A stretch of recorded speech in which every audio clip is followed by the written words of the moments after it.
Well, and for anybody who is watching right now, while you're waiting, you can check out if you're interested in participating in CPL events and potentially CPL 10, which is coming in the future at some point. You can go to cplbw.com. All the relevant links for the league are there, including the Discord link for you to be able to participate there. Lots of great information, lots of great discussions are had. It's honestly the best way to learn the game, to get into it's the best way to play the game in my opinion, is participating in events like this. And then additionally, if you're in the CPL or you want to support Foreign Brood War, you can donate to the staff to keep the league running, and it helps support things like the website, and helps compensate people for the time that they spent, for the time that they put into the league to make it like as high quality as it is. Yeah, because while CPL is obviously a huge passion project for everyone involved. We all love the game. It also is. It's just nice to be able to support the scene through that. Yeah, I'm just not very good with this. So thanks for. Yeah, I can eBay. Yeah, don't worry, I got you. Thanks for plugging it instead of me. Yeah. Because it does seem like yeah,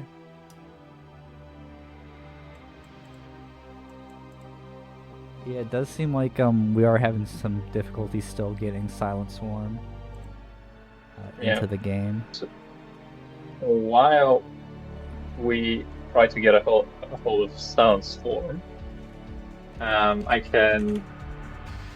there was a single replay from the phase 2 that was not casted, so we can do that. Sure, we can. Yeah, and then if for the people in the stream. Yeah, and then if SilentStorm, that gives us a good deadline for if SilentStorm isn't around by then, we can, I guess, give Kiko the walkover. Yep, and I have reached out to his next opponent if SilentStorm is not here.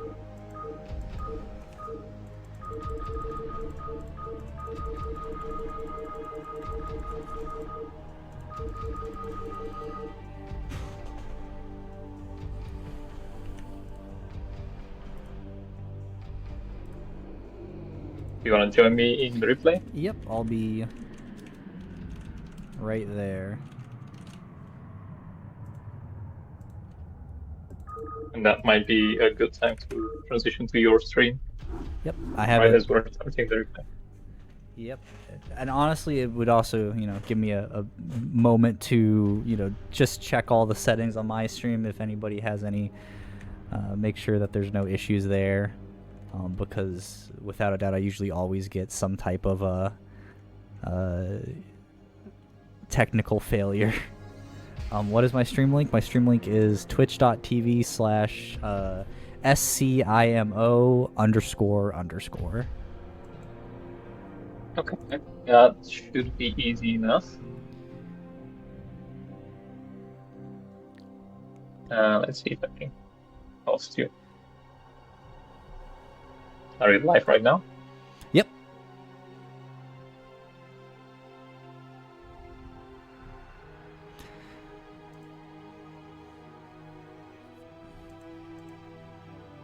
Do you have Starcraft in your game category? I should. On Twitch? Yep.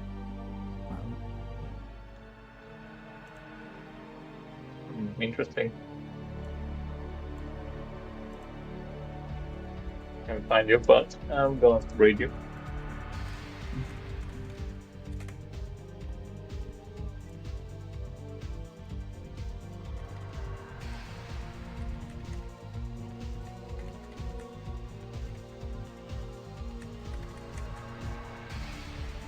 There we go. So we created the raid, and if everybody can join Scimo for the raid, that'll be great. And we're moving over to his stream right now. All right.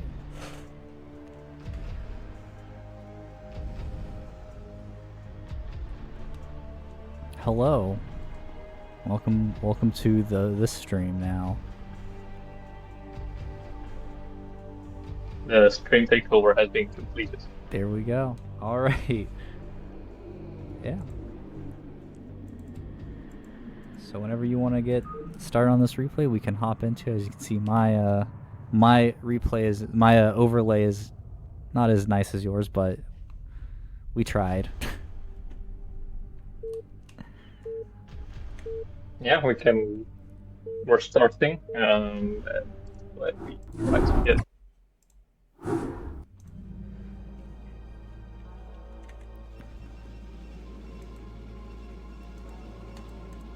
Alright, in our top right corner as our red Protoss, we have Ozzy Dahaki. And the bottom left corner as our blue Zerg, we have Vermin. Yeah, and Ozzy and Vermin are actually the two people waiting in the highest. Wow, okay, so they are... Two positions. So we are going to see right now a match that the match that determines who gets the final seed or the highest seed in that tournament. All right. And Ozzy is sending a probe out. It looks like it'll just be the standard pylon right at the corner of their base. And yeah, an interesting position for that pylon. On this map, you can make two walls. One of them is with the pylon over there, and the other one is the pylon one hex to the right and one hex to the bottom. Currently, what Ozzy has done is the links will be able to walk underneath the pylon and also over the pylon and between the forge. Oh, interesting. Yeah, that's not tight at the bottom.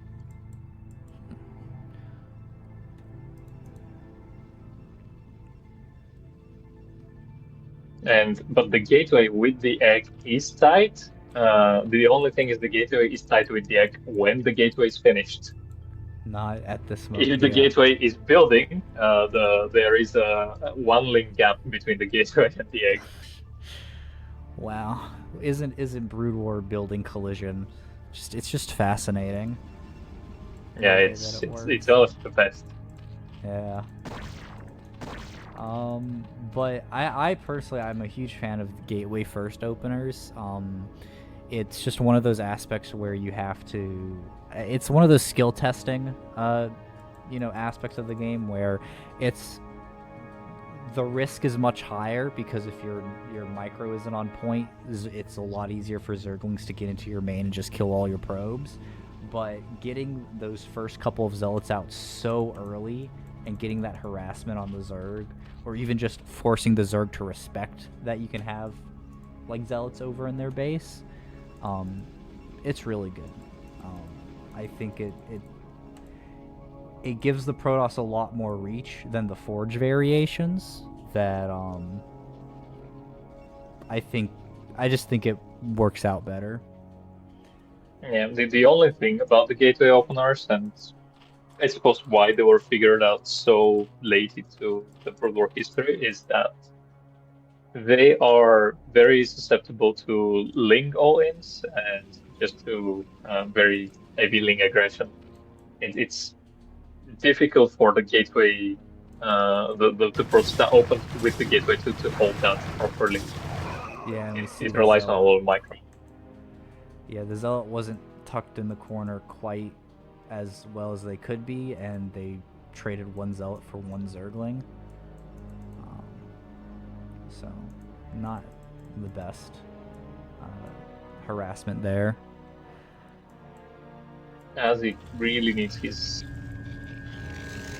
third pylon, which is building right now, because once that Zealot is done, he cannot start his fourth Zealot, and luckily for him, Vermin is not really applying pressure with these links, because he had a lot of links that he could have used to apply pressure. Right, like with the 7. Yeah, he had 7 links. They could have knocked down the gateway. Mm-hmm.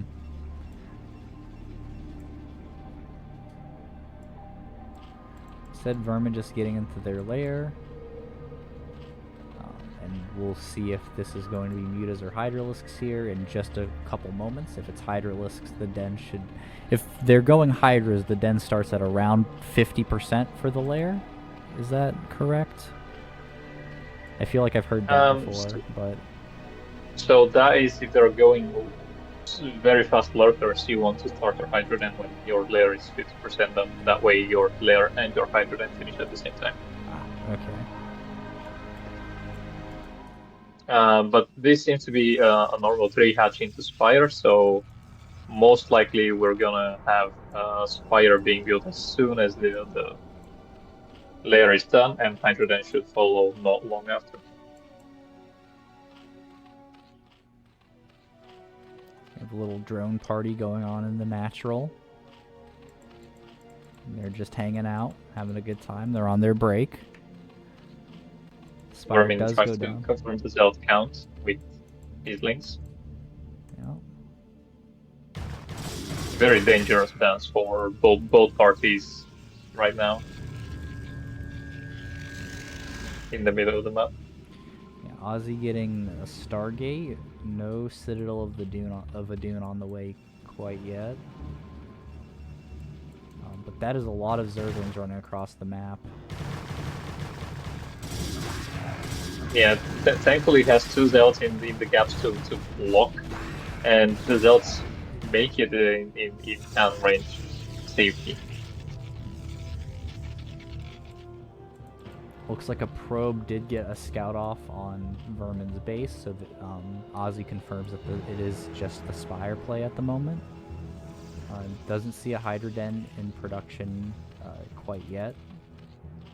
Scouts the 3rd base, so everything seems to just be looking towards the Mutalisks, and Ozzy throwing down the photon cannons in their natural and a couple in their main, which is how you respond to Mutalisks.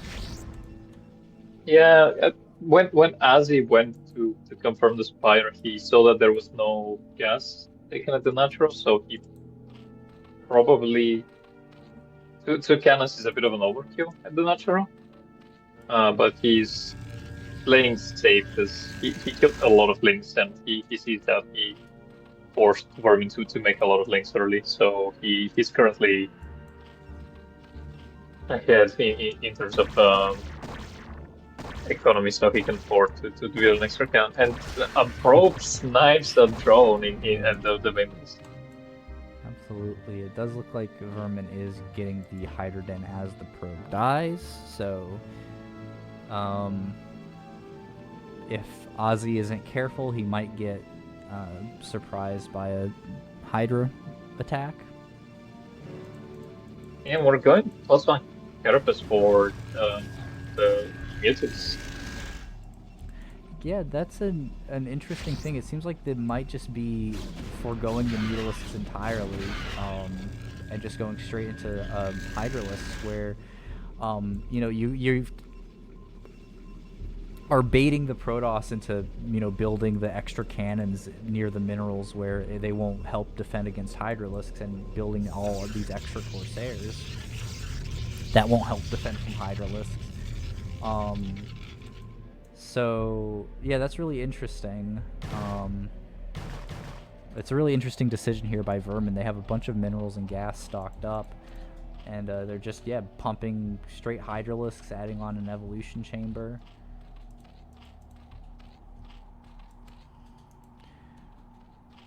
And yeah, Ozzy pokes in, sees the Hydra Den, immediately retreats, and yeah, they're going to continue building Corsairs, because now the goal of the Corsairs is not going to be to defend from Mutalisks, but to pick off as many Overlords as possible to stunt the Hydralisk aggression.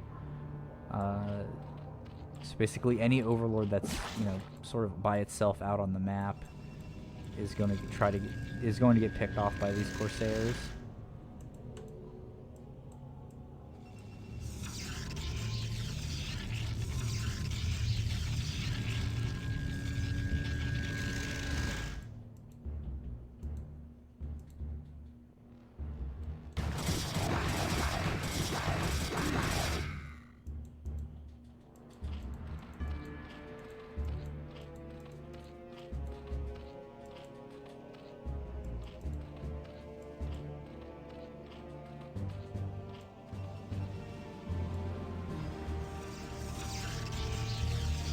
lots of gateways being added on. 5 extra gateways starting up. 3. And also we have 6 Corsairs. Yeah. The Corsair count is something that like the Zerg just has to respect. You'll sometimes like the Corsair count being healthy is also really important to prevent the Zerg from doing like a muta switch. I would like to see the Corsairs a bit more active out on the map. Once you get about 6 or so, especially since they have +1, they start to be almost immune to Scourge. But you definitely could be picking off some of these stray overlords that aren't really, that aren't defended, and that would help a lot. We actually, okay, never mind. We do see a big muta switch. 9 mutalisks coming out from Vermin.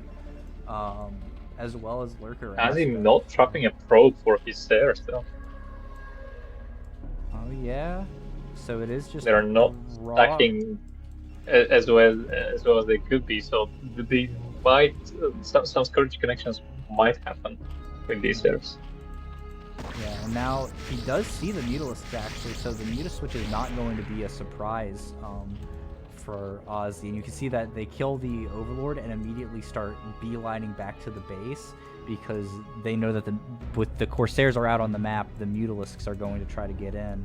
They actually stop. Yeah, the 9 mutas that Vermin actually got right now, they are mostly for sniping High Templars because 9 mutas is the magic number, and basically they can one-shot a High Templar. Looks like the mutas might get trapped in a corner here up against the Corsairs. Okay, one Scourge does connect, but the mutas are about to fly over on top of Sebastian. They see High Templars. Let's see. One of the mutas missed. Yeah, doesn't look like they even attacked any of the High Templars. Oh wait, nope, yep, there is a wounded one, yeah, one missed. Storm is just now starting up. And the Zerg taking their 4th base as the Protoss is saturating their 3rd.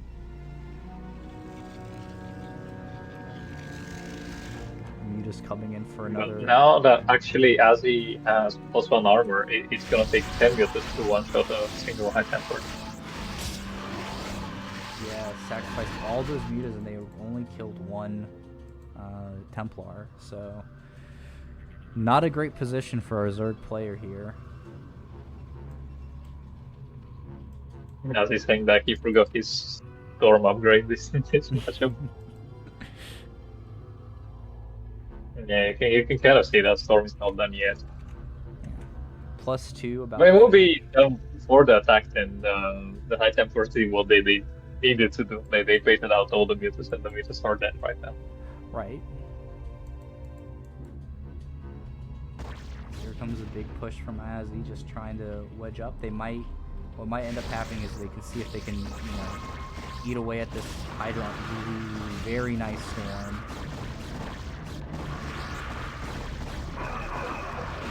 Oh, no Overlord speed yet for Vermin. These Storms have been amazing here.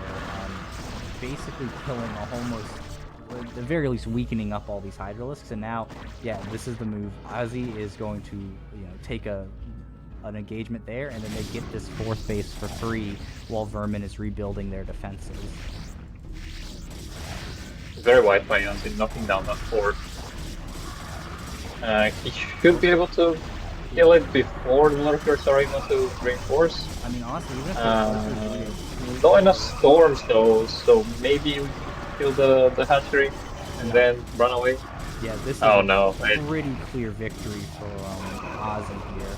These Hydralisks will clean up this attack force, but I mean, there's a huge reinforcement army waiting back at the natural. We only have 1 High Templar, so it would have been great if we saved some of the High Templars. Right.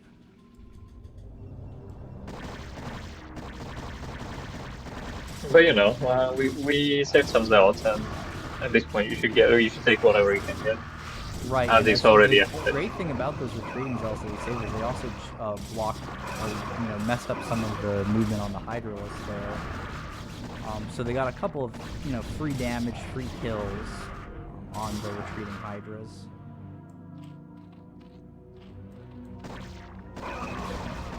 Now, how's he going up to 12 gateways right now? And adding on their 4th base, putting them solidly ahead of their opponent. Yeah, in PvZ, if you're 1 base ahead of the server, you have nothing to worry about. Yeah. Like, naturally, the Zerg should always be 1 base ahead of their opponent, so if you're ever even, you're feeling really good, and if you're 1 base ahead, then... Well, when finally when Zerg gets up to high tech, they really can match Protoss bases and still be fine. That's fair. Just because hive units are so kill efficient. Yeah. You start getting defilers, ultralists. But I mean, looking at this, like, these are Dragoons fighting up ramp against lurkers and hydras, and it's still completely doable. So many missed shots by these Dragoons, but it doesn't matter as it just has way too much. Yeah. He's been doing a great job macroing out over. Oh my god, look at this same city. Yeah. The Ozzy could very easily just walk across the map and A move into, the natural. Yeah, it's 100 supply lead right now. Yeah. Zerg supply is efficient, but it's not that efficient. 6 lurkers being morphed outside the natural, but again, like, this is getting to the point where, like, Ozzy, again, just A moves in. Doesn't really matter. They have a really great mix of Dragoons and Zealots. They have Corsairs to help clean out the Overlords. And, yeah, I mean, that's... Yep, and SilentStorm is back, but seems like this game is close to resolution, so yeah. So perfect timing by SilentStorm. He was getting it very close. Yup. Wow. The deal was that if SilentStorm did not appear until the replay was over, he would be disqualified from the tournament. But he came 3 minutes ago. So yeah, so I guess really well. That's a preview of what our viewers and what our players have to look forward to in some of the later rounds. Yeah. Well, could be or could be Kiko or SilentStorm versus Azzy in the end. Right. So the next. So for this round, first map is Sylphid. All right, I'll go ahead and.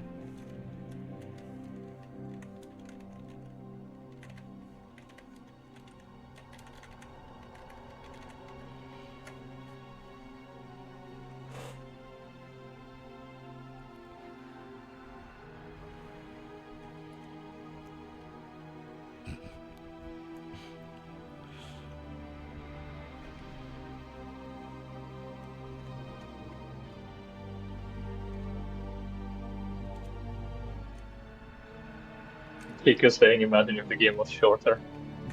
Right, imagine it was like a 10-minute game. 2 games, yeah. Would have been unfortunate for SilentStorm. Okay, so I still have 6 viewers. I encourage everyone to go to Scimo, because I will be ending my cast right now. I'm gonna do another raid, and I'm gonna close the stream. So if you'd like to follow the tournament, please go to Scimo's stream. I'll be back shortly. All right. End of our first map going into... Hello, welcome to the backup stream. First map going into... What do you mean the backup stream? This is the finals stream that I'm casting. Oh. The important stream. All right, let me rename my tile then to the official final good stream. Yep. Yep. I can just not be trusted. CPLBW.com. Alright. CSL is in 10 minutes, so I'm gonna leave you to the TBT, and I'm gonna try to grab some food before the tournament, and I'll be back probably in an hour or so. Alright, sounds good. Good luck in your CSL games. Thank you, and everyone enjoy the stream. I leave you in good hands. And Don't Scimo, lie to them. I'll probably be back. Well, what do you mean? You were the person that had the most time casted in CPL 8, I believe. I think I was second just because I fell off right at the end, but you're right. I couldn't compete with you. Yeah. You're one of the seasoned veteran casters, so definitely good chance. I stand by my statement. All right. Well, all right, I'll be back soon. Yeah. Good. With that, we will get started into our first game of Kiko versus SilentStorm. Alright,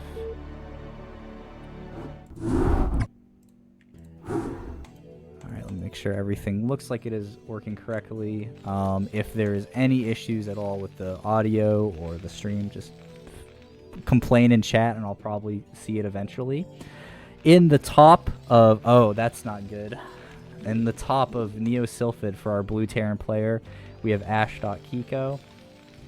And in the bottom left, as our Red Terran player, we have the First Law, otherwise known as SilentStorm. Kiko getting that top Sylphid spawn that is so terrible, but maybe slightly less terrible in TVT than in more egregious matchups like, you know, versus Zerg or something. Yeah. So, of course, Y2Kid leaves me with the TVT matchup. I am on record several times as saying this is not my particularly favorite matchup to cast, but, you know, Brood War is Brood War, and we should be seeing a great game from these players regardless. Yeah.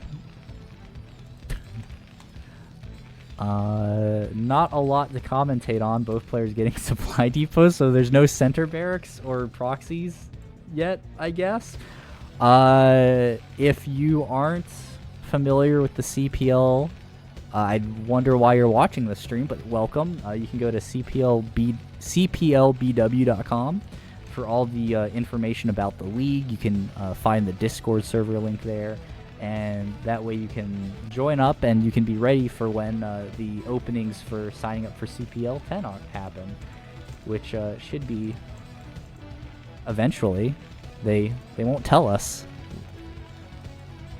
They promoted you know, the most fervent CPL 10 advocate to the staff so that they couldn't pester them publicly anymore. So yeah, both players getting, you know, barracks, gas. Pretty regular stuff. First Law's gas and barracks seem slightly behind Kiko's, but that might just be something that's so minor it won't really matter, since the builds do seem to be mostly the same. Well, hold on. We do have a factory coming out of Kiko with nothing in the works yet from SilentStorm. Never mind, it's TVT. They're doing the same thing. But it, you know, that is worth interesting. I think this is the moment where, you know, there's a couple of, you know, periods in TVT where it's like, what is the difference here? The first is obviously if anybody does a fast expansion or a proxy. The second is going to be like what happens with this factory if like a player goes like too fac into like trying to make it into a vulture war, if both players just go into a factory expansion, which it looks like it might be based on how they're banking up minerals. Kiko, it seems like, has skipped something here. They only have one marine out while First Law has at least two. This again might not actually mean anything, as if they're both going for an expansion. It might just be a flavor, like a preference on how many Marines they get to put into that first bunker. Machine shop for 1, and a vulture is coming out from first law here. SilentStorm. So we will have some vulture pressure, but I don't think it should be too significant, as a siege tank will already be out from this factory by the time the vulture gets across the map. However, the vulture might be able to pick off the marine, which could be significant. Here comes the siege tank. Actually, if the vulture picks off this SCV, that would be huge. Okay, so the vulture is going to stay here and just take pot shots at the command center. We'll get chased away by the siege tank and let one of these SCVs finish it off. Yep. But that does heavily delay Kiko's command center with their... What? Okay, this is pretty funny. What? So Kiko landing their barracks at First Law's expansion and starting to produce a marine out of it, forces the vulture to pull back to defend from the proxy marine. But now Kiko is moving across the map with their siege tank, seeing that there really isn't any large defense here. They might be trying to put some pressure on and build a bunker right here, but there is a siege tank of SilentStorms coming out, and that should prevent Kiko from doing anything really aggressive with this army here.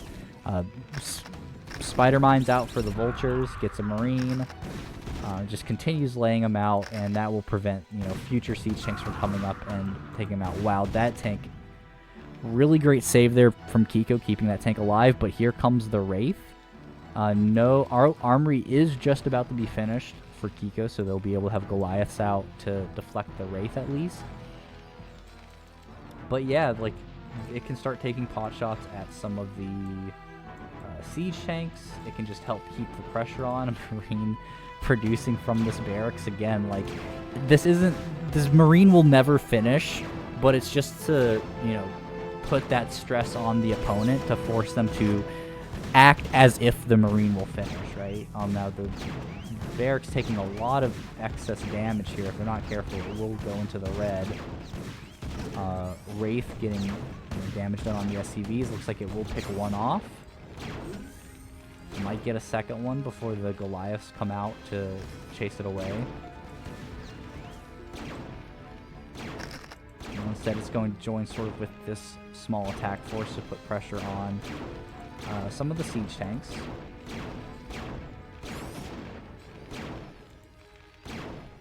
Yep, and with the first Goliath coming out, the Wraiths will have to leave, because there's no way any number of Wraiths can ever defeat one Goliath.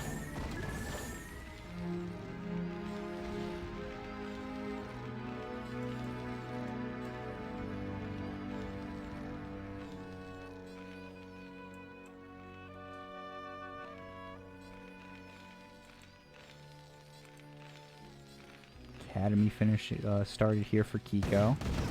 And we have a small little skirmish here just to try to determine who's going to take control of the center of this path here.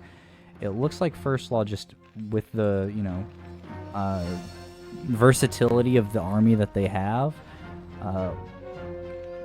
Kiko won't really be able to, remove this. Oh, alright, siege mode done for SilentStorm.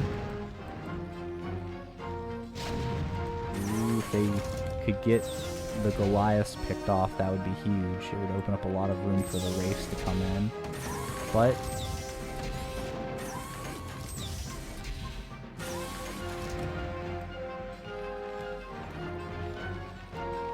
yeah, looks like Cloak is finishing up, which is important. But Kiko about to have their comsat stations up, so that should naturally counter the Cloaked Wraiths.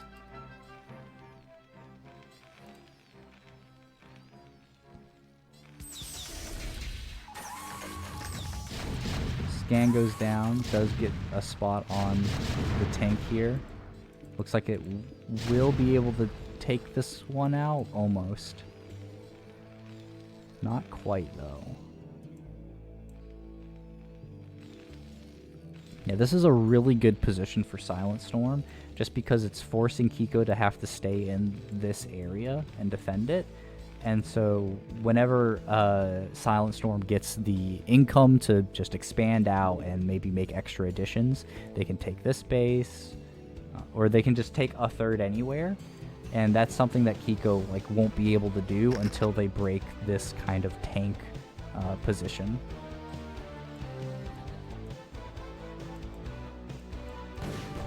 One vulture does get out, but it looks like it will... Ooh, no, yeah, it will get picked off by the siege tank, I guess, that just showed up. Doesn't quite really get much value.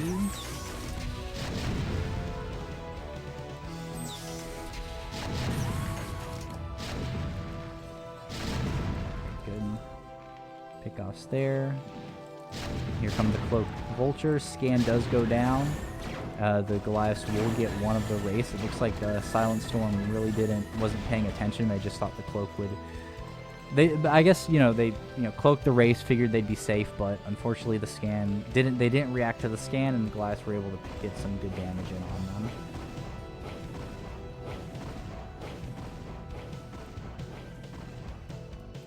That third base, like I was saying, for SilentStorm is coming up on location.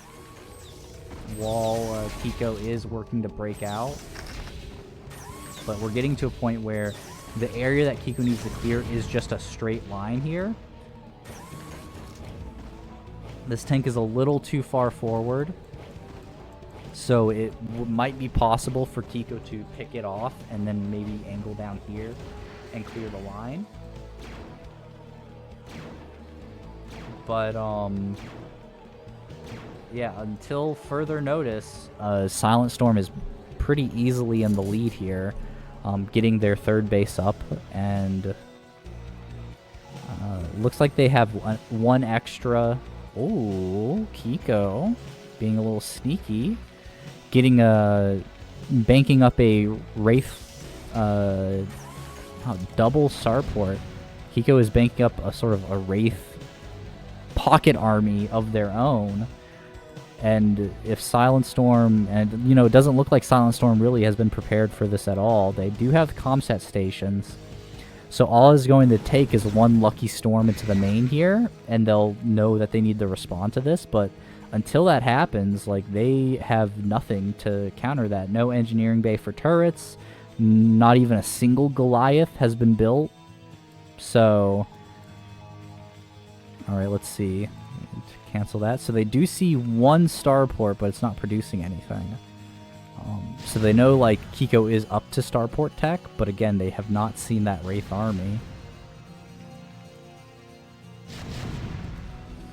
But this is a really strong tank force here. And here comes the big Wraith move out. Yeah, and there's nothing here to defend these tanks. And, Wraiths tickle tanks, but I guess when you get enough people tickling you, you just die. And, wow, actually, that is a lot faster than I would have thought. Yeah, SilentStorm is going to have to do a full retreat. And they are going to lose a lot of the tanks in the process. The Wraiths have completely scared the tanks off. There's just a bunch of vultures out here now. And the Wraiths, yeah, following them, moving. You can tell that, this is certainly no Mutalisk micro coming out for these Wraiths. But, yeah, they picked off, what, 3-4 tanks? That is probably worth it, especially because, they completely disrupted the position that SilentStorm had outside their base. And now they're free to expand, here and here. And of course, set up their own position in the middle of the map. That said, they are still playing catch-up. SilentStorm has their third base saturated, while I don't think Kiko even has the third command center. Barracks goes down.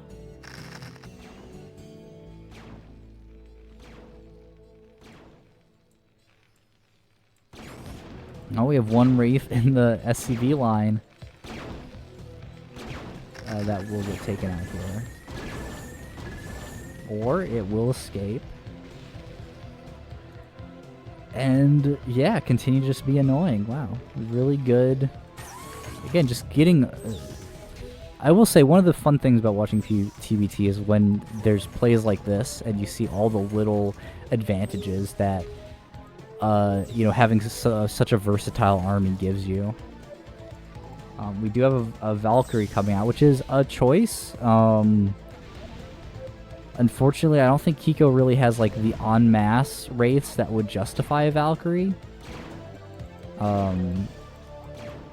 But, you know, it's only one unit.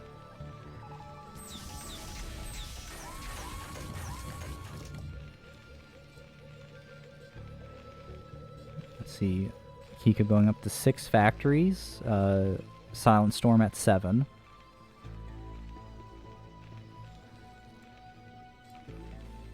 It's about a 20 supply lead for the Red Terran. And yeah. So Kiko is doing double expanding, which will catch them up in bases because SilentStorm is taking their 4th as well. And so Kiko just kind of has to weather the storm here for a little bit, and then they should be able to catch up economically.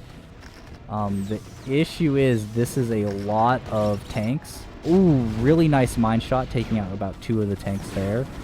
But yeah, SilentStorm just is trying to force these tanks through, but there are siege tanks set up on the high ground, there were mines in the middle, and it looks like the Red Terran is going to start bleeding units off. Ooh, massive Vulture counterattack here. If they get into a mineral line, they can just start picking off SCVs since there isn't really anything defending them here. So 2, 3, a large number are going to fall. What's this down here? Nice little Wraith task force. Yeah. Really great harassment there from Kiko.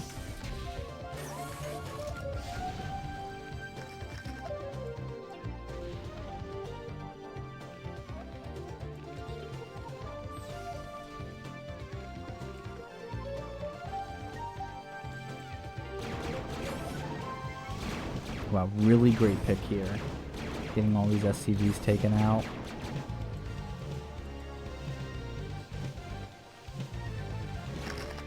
Fifth base coming up for SilentStorm.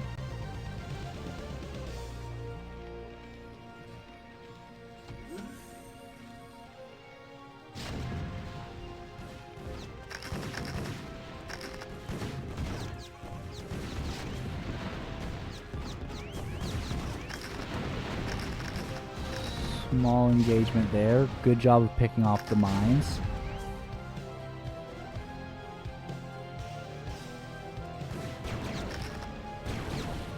Yeah, Wraith's doing an amazing job. The Vulture mining up the ramp is also doing a great job. Kills the Goliath that was trying to get up here to defend this. But here comes the Valkyrie, and I guess this will, you know, do enough damage. Cleans out enough of the Wraiths that the Goliath can kind of finish them off. And yeah, the game has evened up a lot here thanks to the harassment that Kiko has been able to do to SilentStorm's mineral lines. Kiko's sitting on a massive bank, just needs to, you know, take the time to, you know, do a couple of production cycles. But they are still ultimately a base behind because SilentStorm is going to get this 5th base saturated now. Both players, the mains are mining out. And, I mean, yeah, like, you can just look at the mini-map, right? Like, there's so much red all over the place, while Kiko is kind of just secluded in this top right corner arc.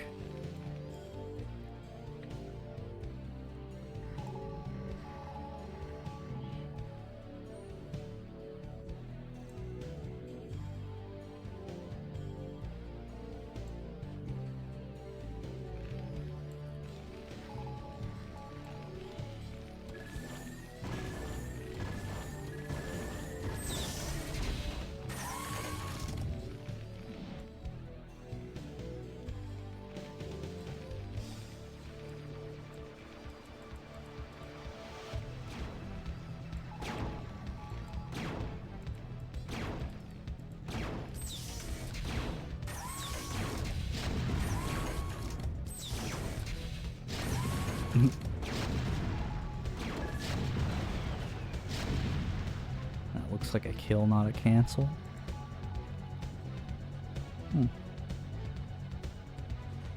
It looks like SilentStorm is preparing to set up their base here as well. Well, huge drop here in the 5th of SilentStorm. If these SCVs don't get pulled, they are all going to die. And it looks like that is, in fact, what's going to happen. Again, Kiko has been, like, mathematically, they've been behind all game, and they continue to be behind. But the excellent economic damage they've been able to get done with harassment like this throughout the game has made it so that they're still in the game. And, I mean, even supplies with a massive bank, they just have to start spending their money and, you know, improving their, like, middle of the map position.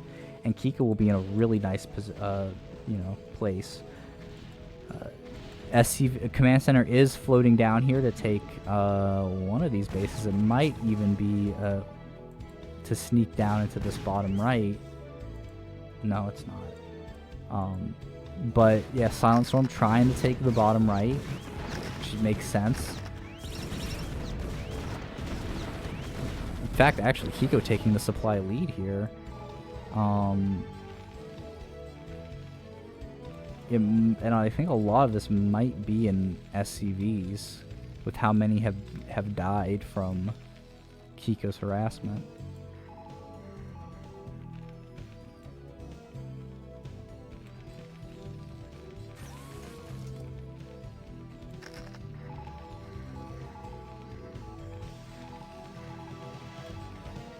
I don't know who's scanning where, but it is a lot. Oh, interesting. Kiko doesn't actually take this base. They just set up missile turrets to deflect dropships.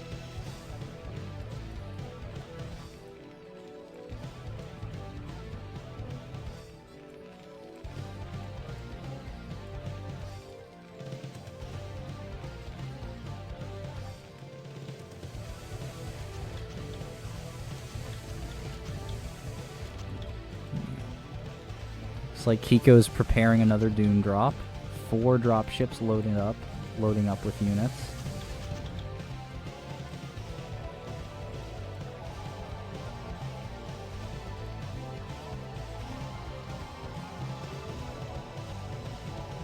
And I think we can see where Kiko's target is.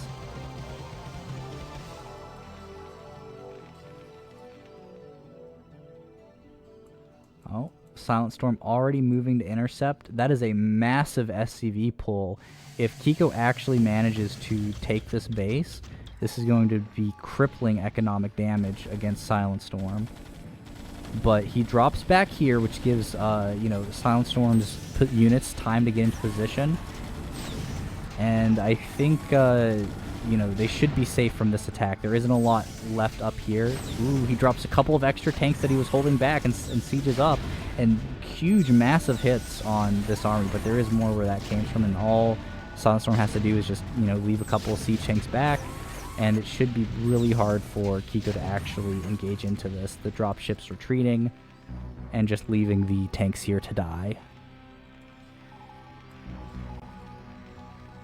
And we're getting into that endgame position where the map has almost been split down.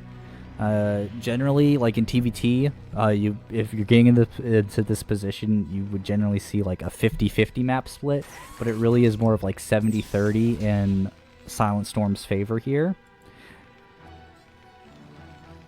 Kiko has been storing up a lot of minerals, and I think that's probably just the fact that Kiko isn't dead right now is a testament to how efficient they have been with the units that they have.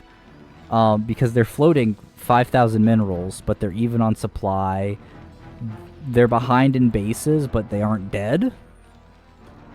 Whereas like SilentStorm is spending all the money they're getting, and they're just kind of holding on to that advantage. Like, Kiko really just needs one really critical fight where even if the trade's, like, where the trade is, it doesn't even have to be even, it just has to be, you know, damaging enough to SilentStorm where they both have to remax, and Kiko can easily remax faster than SilentStorm and then maybe take that momentum into, you know, mopping up some of these exterior bases. But, you know, it doesn't look like that's going to happen. SilentStorm is being pretty cautious, having... Oh my god, that's a lot of dropships. Where are they going? Are they full of units? I mean, the players are maxed out, and I don't see much of a standing army anywhere on the map. So it is possible that these dropships are just full of units. I mean, just even flying up here and dropping here might be pretty big. Yeah, see? Huh.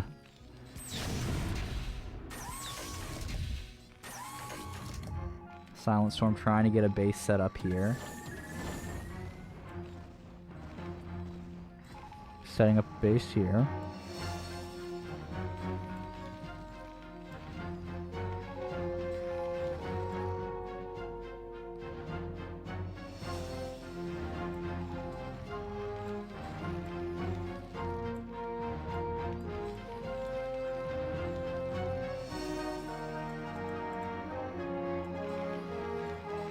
Oh, massive drop from Kiko coming in.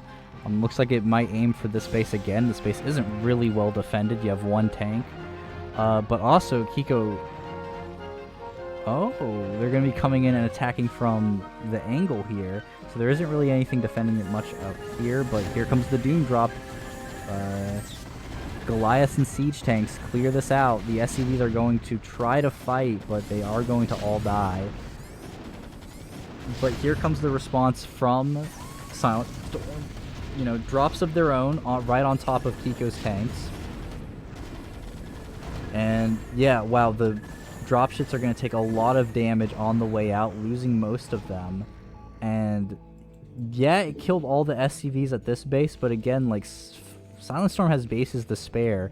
Kiko needs, like, critical army damage so that they can come and kill these bases later, right? Right now, like, if the only thing Kiko gets done with an attack is killing a base, all that happens is the army you sent will die, SilentStorm will reinforce at, like, their, you know, their positioning, and then they just retake the base. It's the positioning that is what needs to get attacked at this point for Kiko to break back out on the map.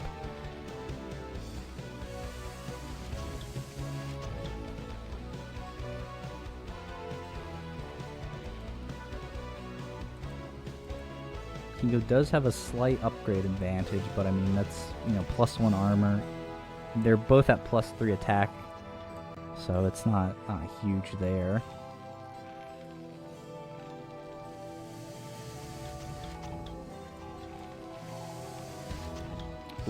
Ooh, physics lab coming out from SilentStorm, so we should be seeing some battle cruisers, which are, like, when you get into sort of positions like this at TVT, where both players have entrenched positions, you just can't attack into siege tanks. And then you have to find the ways to break that parity. Mass dropship play is one of them. If you can get on top of the siege tanks, you can ambush them and take them out, like, in their face. The other way is, of course, like, we're gonna maybe see this coming out of SilentStorm, is battle cruisers. Yamato cannon one-shotting like Goliaths, or just picking off a tank or two from the line and just playing that extreme long game, and getting the value out of the battle cruisers. Essentially have an ability that says delete one unit from the game, right? And then over time, that will amount to you deleting enough units from your opponent that you just mathematically A-move into them.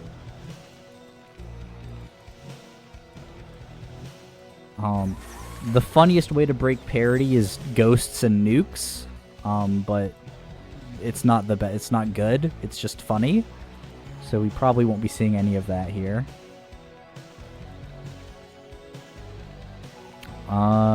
Round of applause in the chat for Kiko hitting the 10k minerals mark of having it banked up.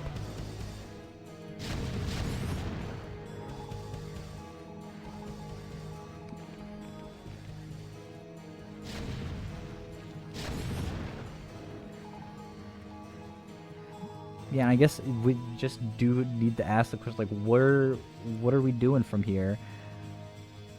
Is Kiko going to try to do, like, a one last big push down the center? I think SilentStorm's position is just too strong here. They've taken too many bases. Kiko has really one mining base left as this 4th is running out. Whereas SilentStorm is perfectly healthy. They're on, honestly, at this point, like 4, 5 healthy mineral patches that they're getting income from. So, yeah, both players are going to start floating upwards of 10,000 minerals. And so that moment that I was talking about earlier, where if Kiko can get one, like, really devastating, like, neutral to bad trade with their opponent, and then just remax off of that and keep the momentum, like, that is going to become less and less possible, and if it's not already impossible, just because now SilentStorm can remax, they have a bank to remax, and, yeah. Of course, anything can still happen. Like, we have dropships that can, you know, maybe find a hole in the defenses of SilentStorm. But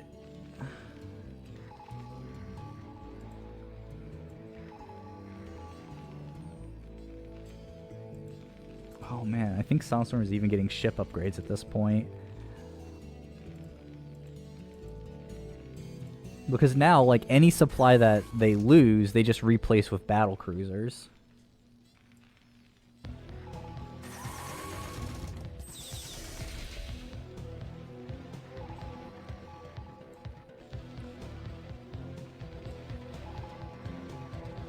Alright, both players have surpassed the 10k mineral mark.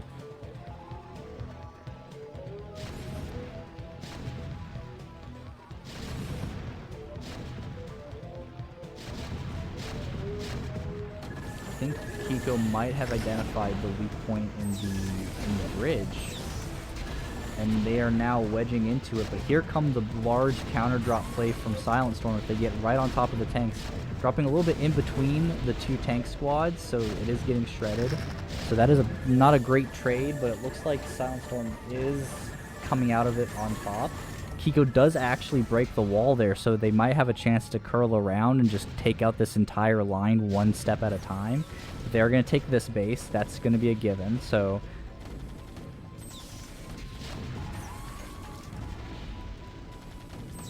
Yep, tank does get up in there, cleans that out, so that CC is going to die. We do see, well, 3 of the 4 starports are pumping out units. We can assume those are going to be the battle cruisers. And yeah, so this base is going to get wiped out. Kiko is going to want to try to immediately expand over here because they need to, you know, reestablish income. I guess the issue is, like, Kiko doesn't have any Goliaths on deck. There's a couple, a handful, but, like, once the battle cruisers are out, these tanks are going to be really awkwardly placed. There's not really... Well, there is a missile turret coming up here, but there's no Goliath supporting them. There's only, like, the 1 missile turret supporting the forward attack. And... yeah, like, this is important. They need to take this base immediately. They need to come down and kill this base. They need to try and... they can maybe abuse this position to get something set up in here and then come out and take these 2 bases. That might be the path to victory there, but... oh, they're trying to come down for a full-on assault. It looks like this is another just slightly...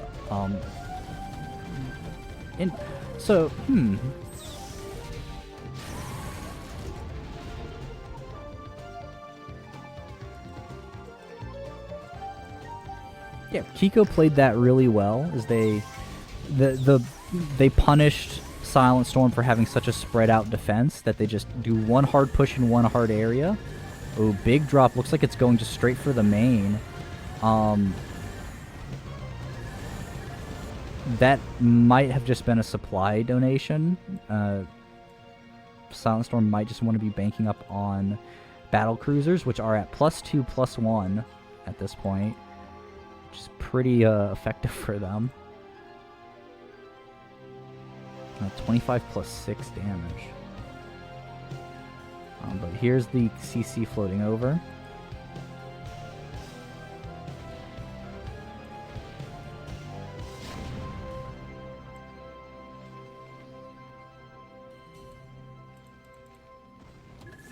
Yeah, but we see also Kiko responding very well with adding the Goliaths into the army. Yeah, wow, this is actually a lot getting up, now becoming a bit closer than I thought it would be. First Law just kind of got stretched so thin that 1 or 2 hard pushes have now brought Kiko back out on the map. They've been able to take, you know, a relatively fresh base. The minerals there are still pretty dense, but you know, the big, you know, determination is going to be what these battle cruisers get done. Kiko is starting to build up that Goliath army, but, you know, 1 or 2 Yamato cannons will completely erase these, and then none of this matters. There just isn't enough, like, siege tanks don't matter when you're busting out the battle cruisers, and it looks like First Law is 100% committing to this. They're going to be going up to, looks like 10 BCs. Which, again, also, First Law has this mineral-only base in their back pocket at any point that they want to take it. And, of course, this base is being, trying to be contested over. It looks like Kiko is slowly beginning to reinforce a push to come out from here. And if they're actually able to push out and take these, kill these 2 bases and then retake them, Kiko's going to be in a really nice position.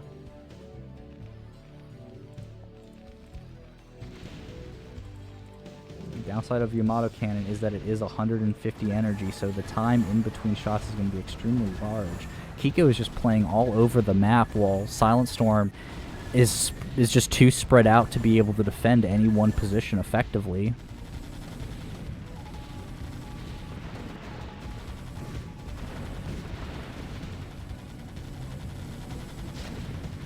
Yeah, these tanks need the siege up out here so that they can...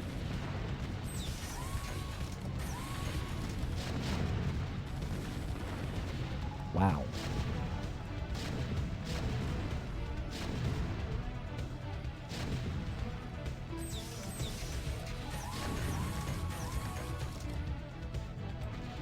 What's interesting is it seems like First Law has just completely abandoned, you know, factory production. They have 2, I assume these are going to be siege tanks building, but otherwise they're just doing nothing but producing battle cruisers. It looks like they did try to attempt to engage with some Goliaths and got completely decimated. Wow, yeah, Kiko's playing fantastically to come back from the position that they were in. They're finally getting this base up, which is going to add 1 extra healthy base to their count.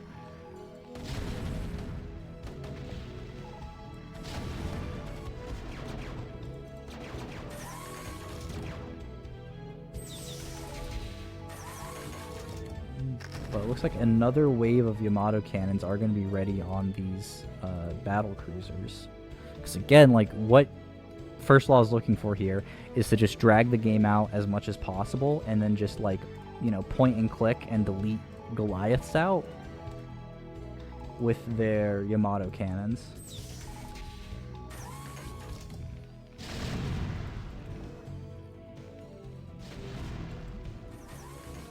Alright, on that wall, this command center did get over here. No SCVs were actually transferred over. Looks like the majority of them are still just over on this base. So with if the siege tanks, yeah, they just set up out here to prevent the Goliaths from coming in to defend, and then you pop these missile turrets. Yeah, see, this isn't gonna work. No, why are you unsieging?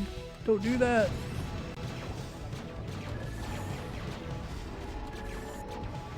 Alright, this is an engagement. The battlecruisers are going to slowly run away. I actually think maybe standing and fighting would have been the best thing for them, but the Goliaths are going to run into the siege tanks, which are then going to wipe them out. And First Law is going to start floating their command center back as Kiko starts floating their command center away. Kiko, however, getting another attack on this bottom base here. Dude, this has to be the absolute worst place to be an SCV. You know, the hazard pay for this base must be extraordinary. But this top base here is going to be retaken and almost immediately resaturated as SCVs come and start mining. I assume that command center will land eventually, but not right now. Oh, there it is. And it looks like both players are running extremely low on gas. As soon as the BCs leave, the dropships come in and drop off a handful of Goliaths just to kill the SCVs and try to, you know, get some serious damage done on this command center. And if SilentStorm isn't careful, it will just drop into the red and maybe even die.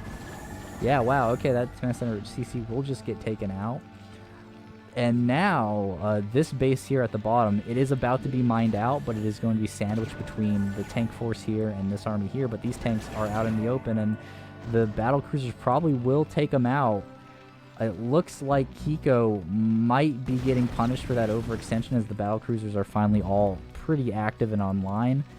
If SilentStorm does see one siege tank down there. Yeah, so these are all going to get cleaned up, and that is a huge amount of supply lost from Kiko.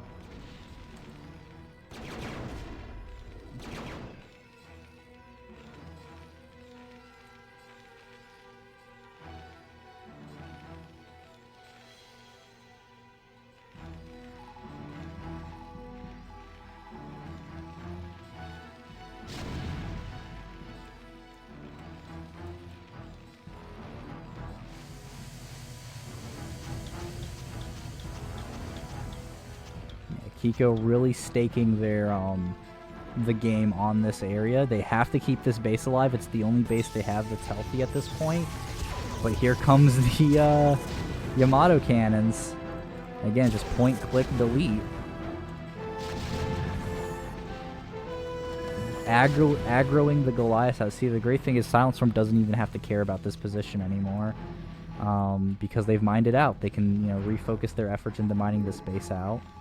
And there's not much Kiko can do about it because Kiko has to defend this area. One more point, click, delete.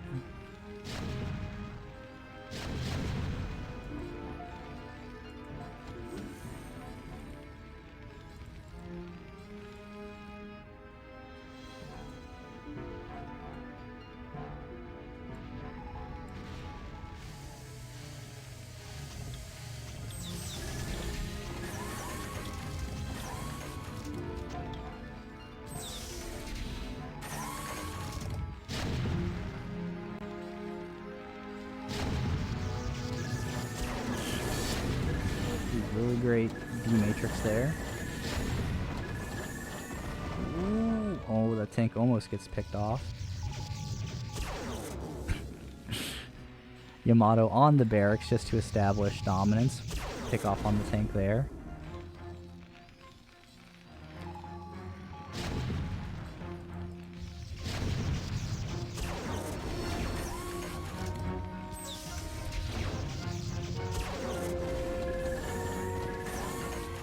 Yeah, I think Kiko is probably going to have to recognize that they can't win this game.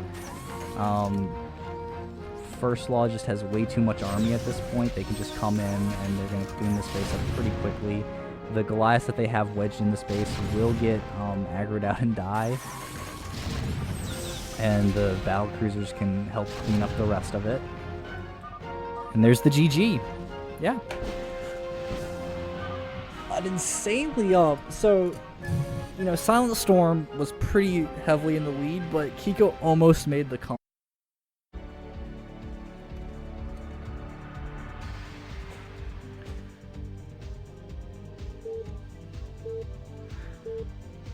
Alright, getting into game 2 of Kiko versus SilentStorm. Kiko looking to tie things up. SilentStorm looking to...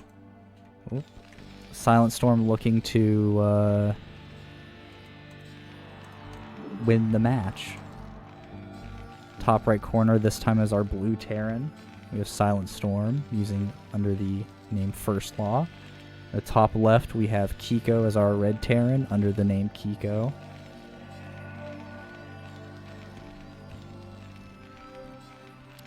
And we're starting off here.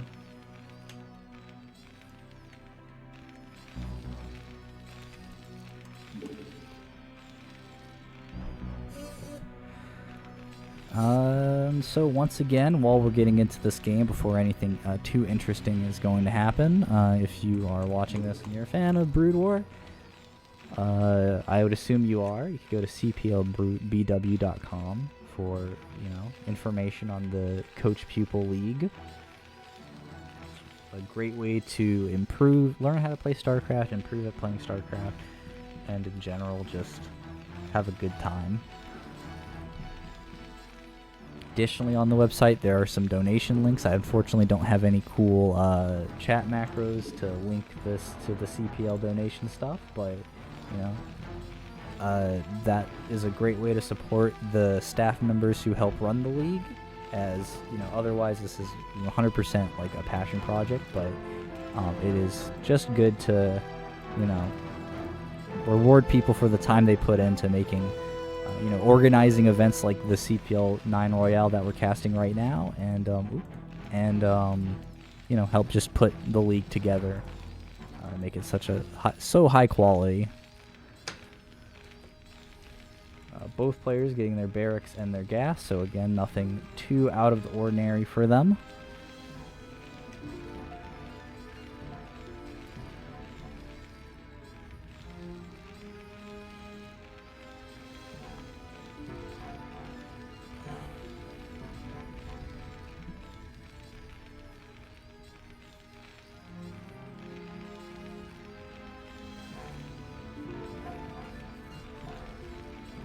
And also both players scouting in the wrong directions.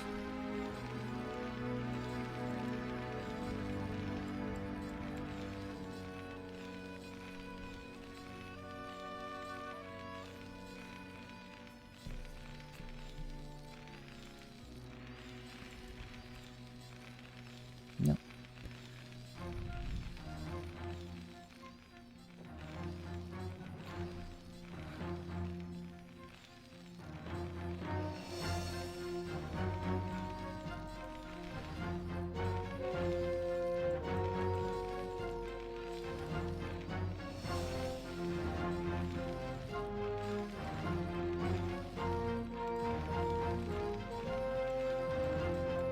Two Marines out for Kiko.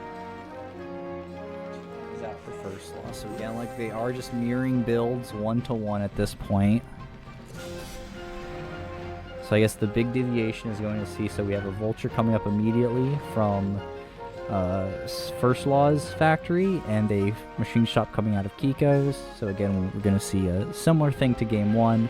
We're going to have a Vulture come out, poke a little bit, and it does seem like, okay, First Law also getting their command center quite a bit faster.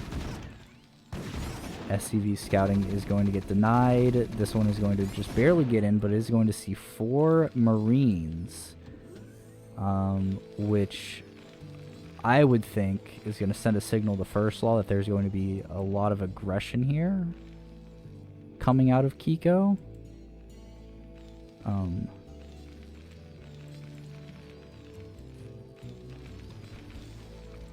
And we are going to see a bunker thrown down. Okay, and it actually does look like it's going to just be actually a 1-1-1. So we have our starport to build wraiths, and it is building wraiths up in the corner here. So the bunker is going to come out. And I have no idea how Terran v Terran works, so... oh, there goes a shot on an SCV. Kills it. So I have no idea if 1-1-1 is, like, if you need the bunker for that, how you defend from it. But, okay, second factory coming in. Armory almost done, so we will have Goliaths out to help fight the Wraith. So the Wraith won't just get free shots on the tanks.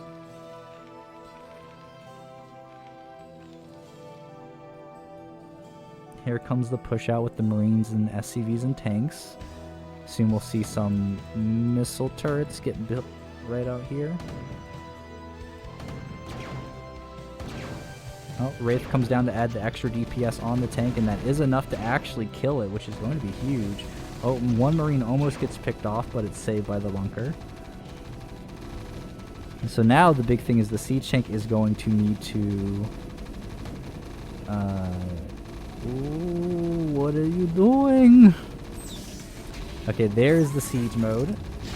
This will be able to kind of just repair through and take out the bunker. Marines are going to disengage and run back. Wraith is just going to look to pick up some damage wherever, just be annoying. This is probably, you know, 2 Goliaths coming out to deflect the Wraith. Yeah, the bunker is just going to get ignored. Siege tanks are going to come up and start trying to wipe out the enemy tank. It goes down. Yeah, this is an extremely successful attack here from Kiko. Completely, like, taking command of this low ground, punishing First Law for such a fast expansion. They are going to be able to save the command center by picking up and driving it back to the high ground, but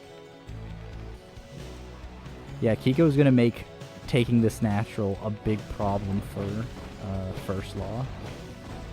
Control tower on the way, so Wraith cloaking is going to be coming up, which is going to be great actually. There's no engineering bay, no academy being constructed yet. And yeah, barracks scouting the high ground, getting enough positioning for the tanks to be able to fire up it. Yeah, this is just a really great position here.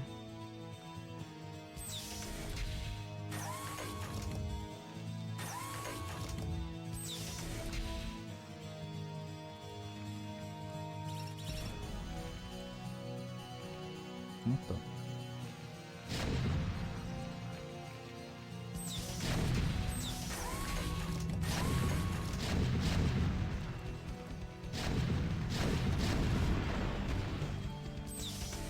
And here come the Wraiths. There are Goliaths here, so if they aren't careful, the Wraiths will get picked off quickly. Comsat station or control tower is done, so Wraith Cloak is, you know, will be started and finished here fairly soon. Still no detection here from our Terran player. So that Wraith Cloak could actually be a game ender if not handled carefully.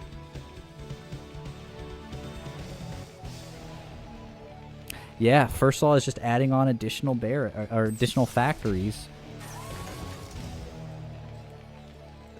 Still no cloak. This might actually just be for a dropship to maybe put some tanks up in here in this corner to start engaging up the high ground.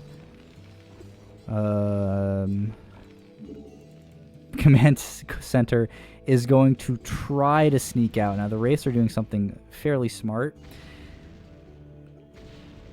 Kiko is like aware of a couple of things. One of those is that one of the big reasons they're ahead right now is they've kept First Law off of their second base, and one of the ways that they can lose is if First Law sneaks a base somewhere else.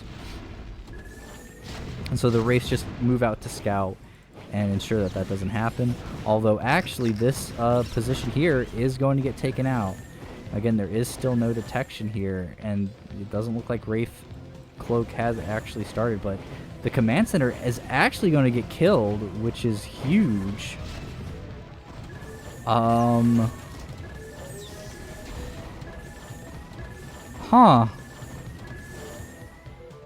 Yeah, that is massive. Now Kiko basically isn't punished at all for playing so aggressively at the start, because they're going to get their natural up anyways, like faster anyways.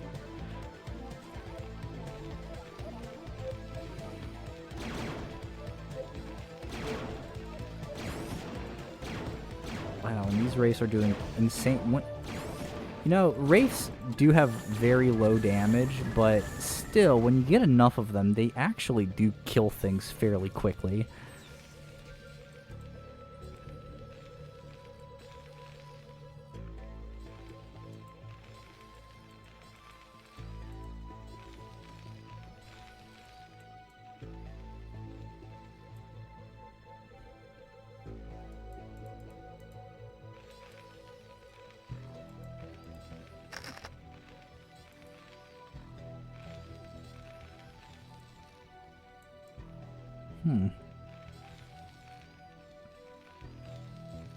Still no Wraith Cloak, so I'm not sure. I think the control tower was just to maybe go into dropships that just never materialized, which is unfortunate because Wraith Cloak would have won the game at a certain point. And right now, like, First Law has a really strong attack here. vultures attempting to move in, laying mines down that are going to get picked off, but one mine is going to still get picked off. But unfortunately, a bit of delay in moving these siege tanks forward means that First Law isn't going to be able to actually break this position when it was probably pretty breakable. Now, Wraith's going to come in. Now, okay, they did get Cloak at some point, but there is an engineering bay now.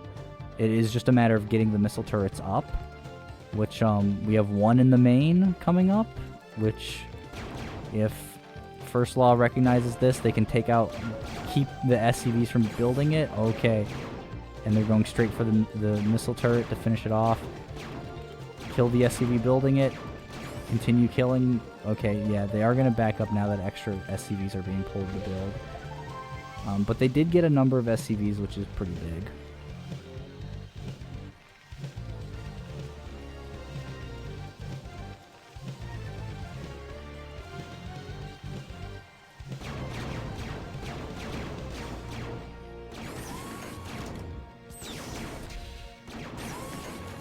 Cloaked race over the attack here. Gonna force First Law to retreat.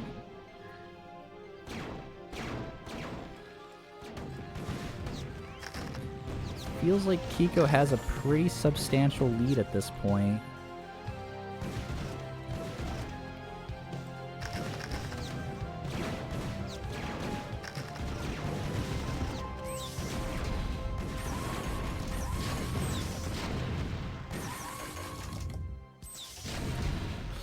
Not the greatest siege up in the world. Okay, here comes the dropship, and was it just rallied to the wrong place?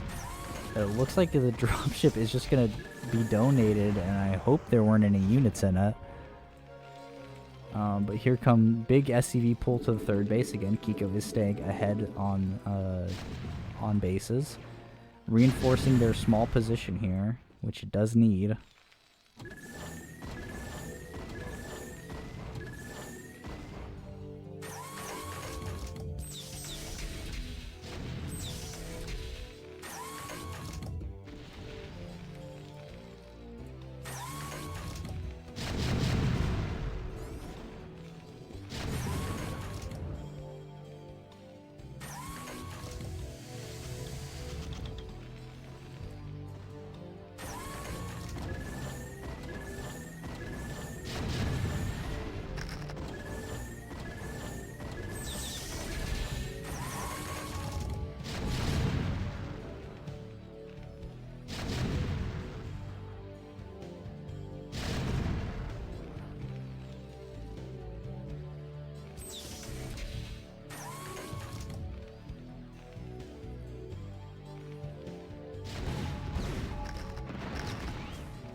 Yeah.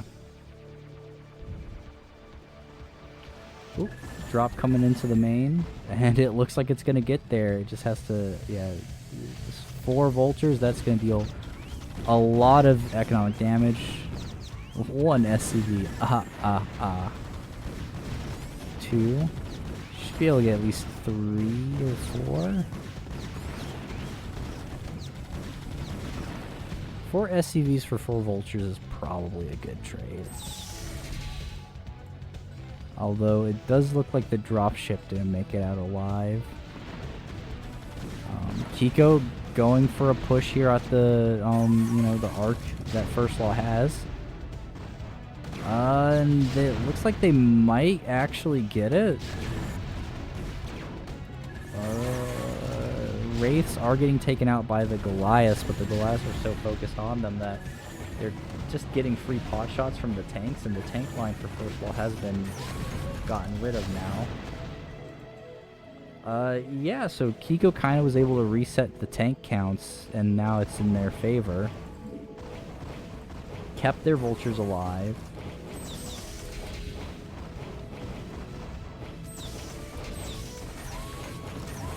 Barracks falls, so that's gonna have to get rebuilt. Kiko at 6, 7 factories to First Law's 4, 5.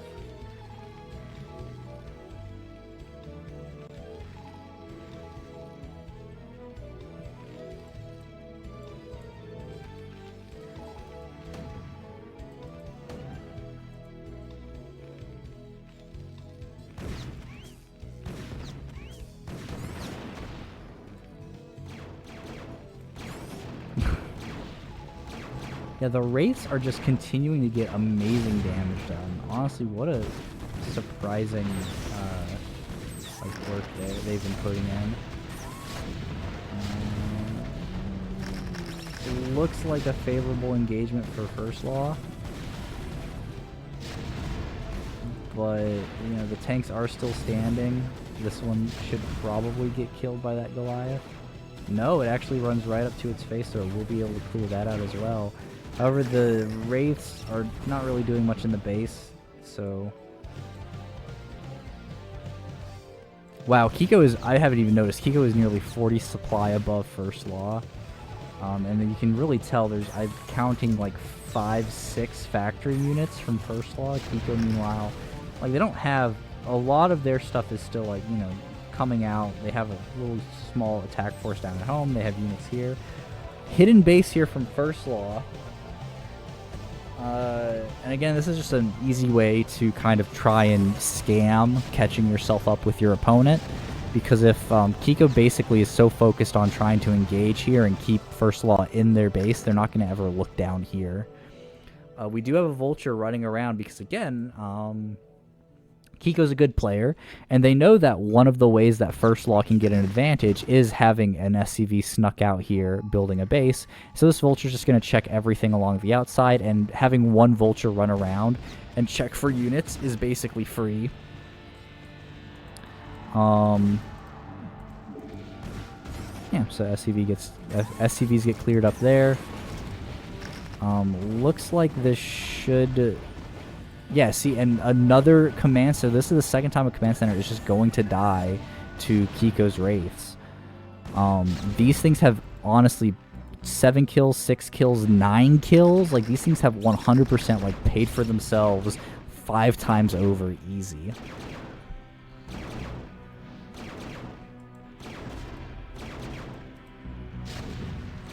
In fact, it looks like the Goliath count for First Law is basically evaporated, and there's a GG. We're going into game 3. Kiko tied it up with an insanely impressive game.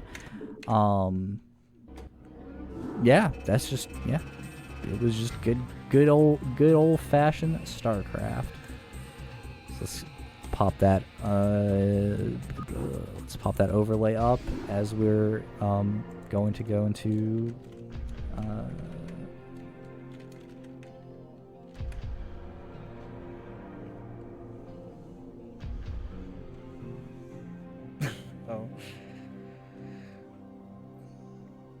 I have been sent by the Conclave to serve and counsel you. Oh, hell yeah. Thanks for the follow, Ozzy. What's next map?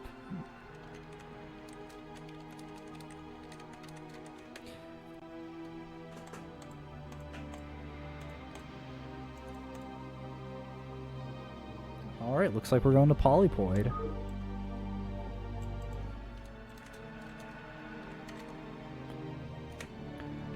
The score right now is...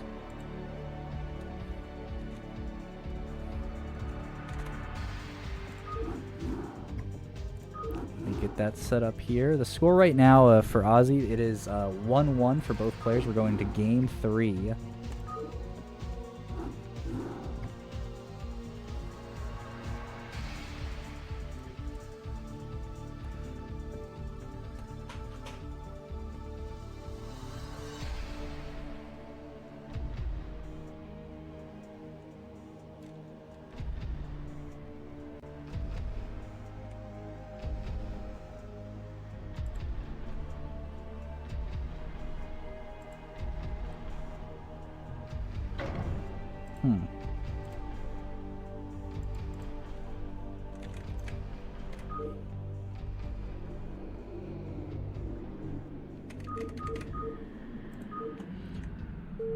Alright.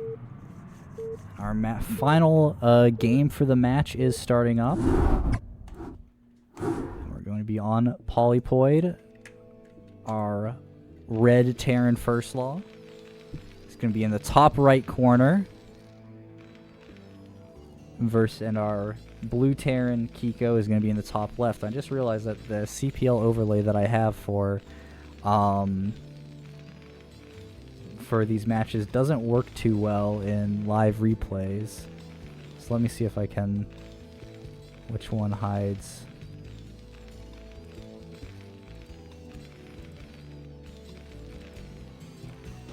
Let's put that... Oh! Okay, hold on. We're just gonna do some live editing here. There we go. That should probably look better. Alright.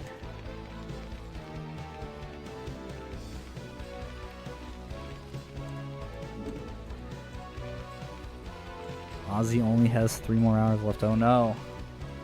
I'm sure the games will hopefully go... Last game was fairly quick for a TVT, so we'll see what our players decide to do here. Again, nothing, no proxy barracks, nothing crazy. You can't really do proxies on Polypoid. Or at least it is very difficult.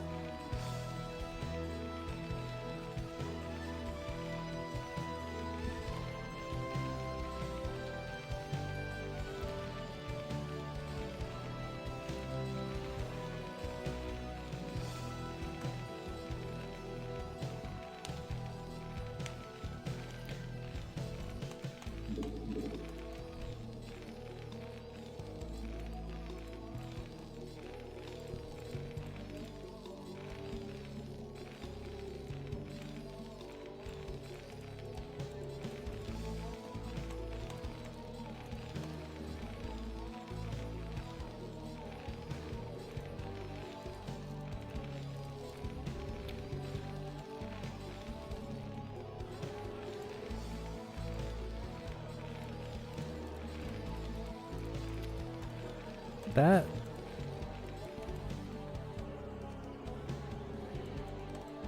I think Game 3 is definitely going to be, like, this is going to be sort of a deciding match to see which player wins. So, like, Game 1 was 40 minutes, and Game 2, like, it ended quickly for a TVT, but it was still a pretty long, drug-out game. So, like, you're getting to, like, the third game of a best-of-3. Also, especially for Kiko, who had to also previously win I think it was a 3-game match of PVT. So, like, you know, there is, like, a mental strain aspect of the match coming in where, you know, like, what types of games that, like, you might be ready to play can vary depending on, like, you know, how... You know, just the fatigue you get over playing such long stretches for over such long stretches of time.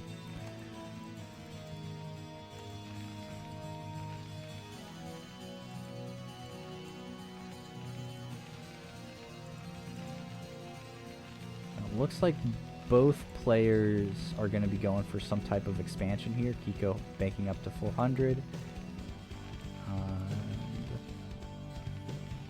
They're a little bit behind SilentStorm. SilentStorm does get the scout, does see that Kiko is going to be expanding. Kiko does the same, it looks like. Both players getting Vulture first. Both players, it looks like they're also getting a second Vulture. So, seems like they might just be going into Vulture Wars Game 3.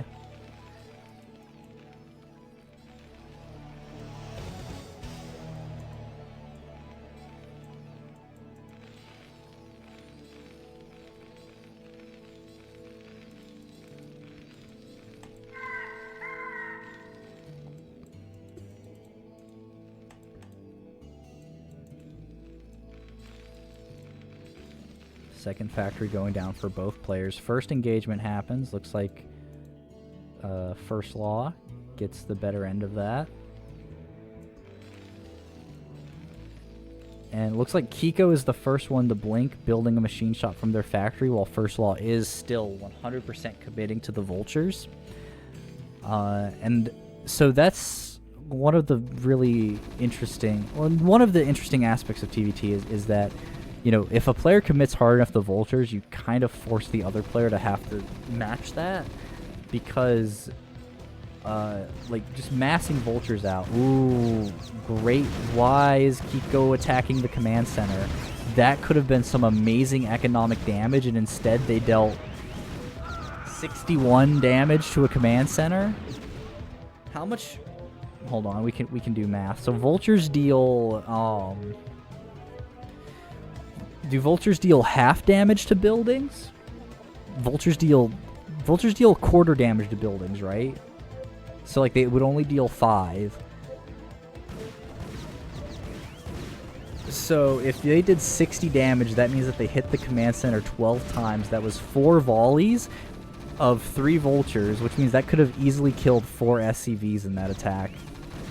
A bit unfortunate, and we can see like in the supply, Kiko is falling behind. They are going for heavier tech. They are getting their siege tank and siege mode out. And they did trade out vultures. First Law, however, getting Goliaths and just going for armory. That's interesting. That... I think he might just be anticipating the Wraiths, but there are no Wraiths coming out. Starport is on the way for First Law. No upgrade, even though we have the armory. No machine shop. Oh, there it is. Never mind. The barracks lands and gets chewed up by the Goliaths. And that is a lot of Goliaths, to be fair. Goliaths do kind of just melt through vultures. But, you know, the tanks are going to come out. They're going to have siege mode. So Kiko is going to have a much stronger army here in the mid-game if First Law doesn't try to pounce on them. Now, with the starport, it could be a Goliath drop. And those actually are pretty scary if executed correctly. Oh, vultures do actually get into the natural again. Take out, looks like 3, sounded like 3 SCVs. Again, you can trade 3 vultures for 3 SCVs any day, all day. Looks like the barracks hero is going to die as well. And it looks like actually First Law is going to be getting Wraiths instead of getting that control center.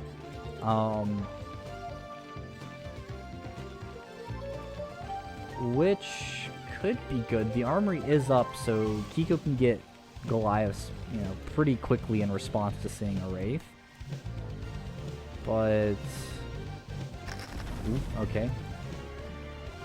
No bad movement there. That mine has the shortest range possible. Looks like we still don't have siege mode out for these tanks. Something got canceled. And here comes the Wraith. Now this, it can just kind of park behind the mineral lines and start picking at these. There are Marines... oh. Curious what actually is going on here. So here goes the tank sieging up. And then they're going to move forward, and these tanks will siege up so these ones can move forward. And we have a tank sort of establishing itself there. Does not die. Is at 26. Wraith does get scared away by the Marines.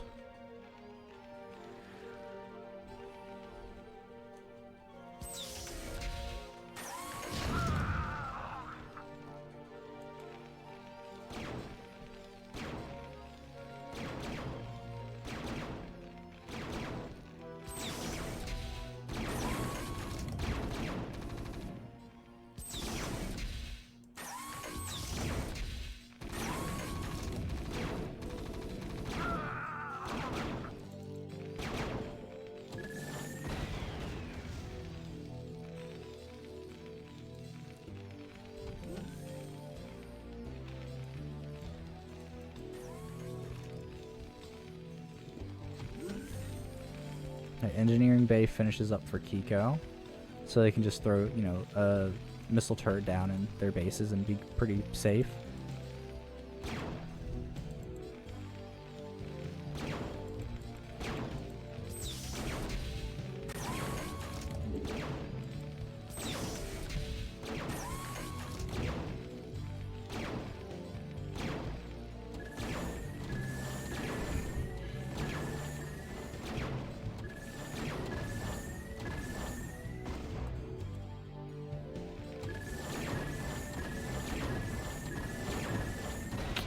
Yep.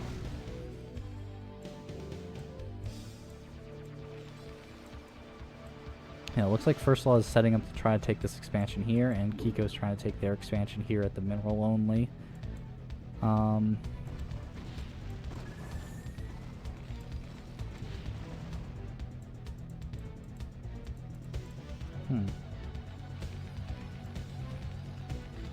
Academy up. Kiko getting their ComSat stations. Academy about to be finished here for First Law, who looks like they're getting their... What did I just click on? Looks like they're getting some of their upgrades done. They're sitting at... I think both players are sitting at 0-0 still.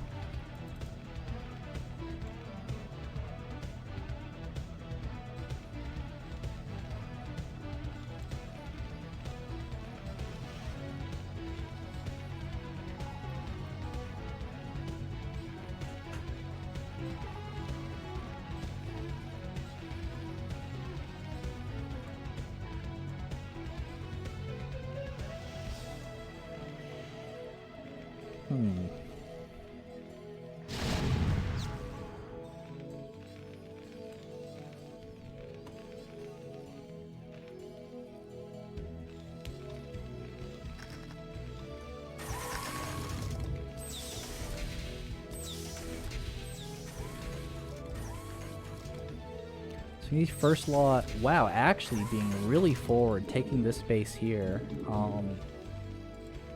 That's really aggressive. This is insanely risky, but if First Law actually manages to hold the space for a significant period of time, that's going to give them a huge advantage when the map gets split down the middle in the late game. Here comes a big push from Kiko to try and break First Law's position here. It looks like the targeting just isn't quite good enough. The tanks live a little bit too long, but Kiko might still be able to break it. One more volley there, takes out the Vulture and the Spider Mine. So when these run in up to the siege tank there, looks like that Spider Mine is going to bury and make it. Huge damage there. Pulls out that tank, and First Law's position collapses. Now they can still retreat over here, and again, these tanks on the high ground are pretty safe against anything except like a dropship. I guess a Vulture could run up here and start laying mines in front of them.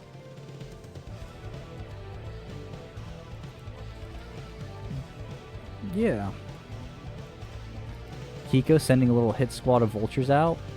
These are going to try to just, put mines around the base. And the thing is, they're going to accidentally find this, and this is going to be a huge blow to First Law's economy. Like, they're just going to run in, they're going to get a bunch of SCVs for free before they retreat. Now, the return law of the First Law's Vultures are going to come up and also defend. But, yeah, definitely did some nice damage there. Vulture's just going to keep running around. And the big thing is now, Kiko also knows First Law expanded here. And this is going to be really easy for Kiko to deal with.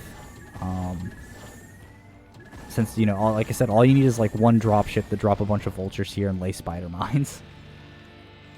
There's not much defense that can be done.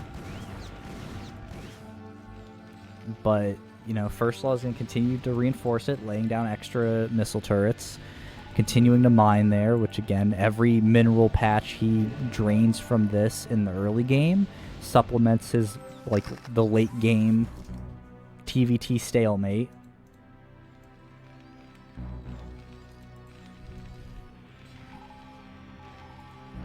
Science facility coming down for Kiko. So we can see those advanced upgrades. +1. +1.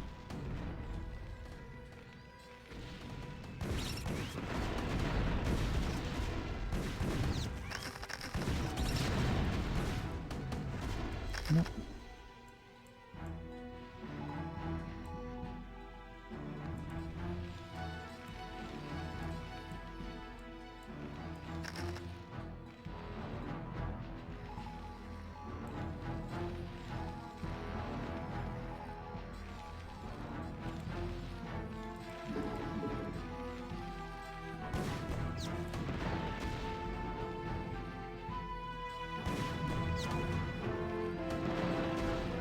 First Law is holding about a 20 supply lead, and that's held for most of this game.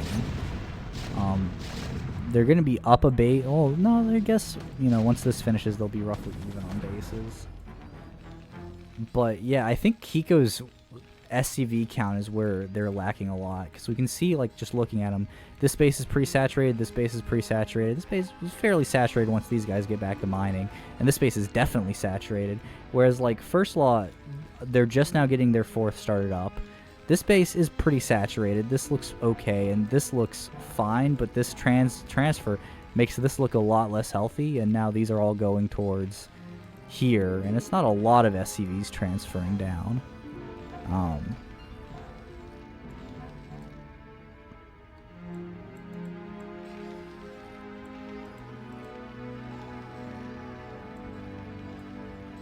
Yeah, if First Law has their camera on here, it feels like they might be just as surprised as I am to see that this base is still alive, considering that, like, Hiko is, like, right here.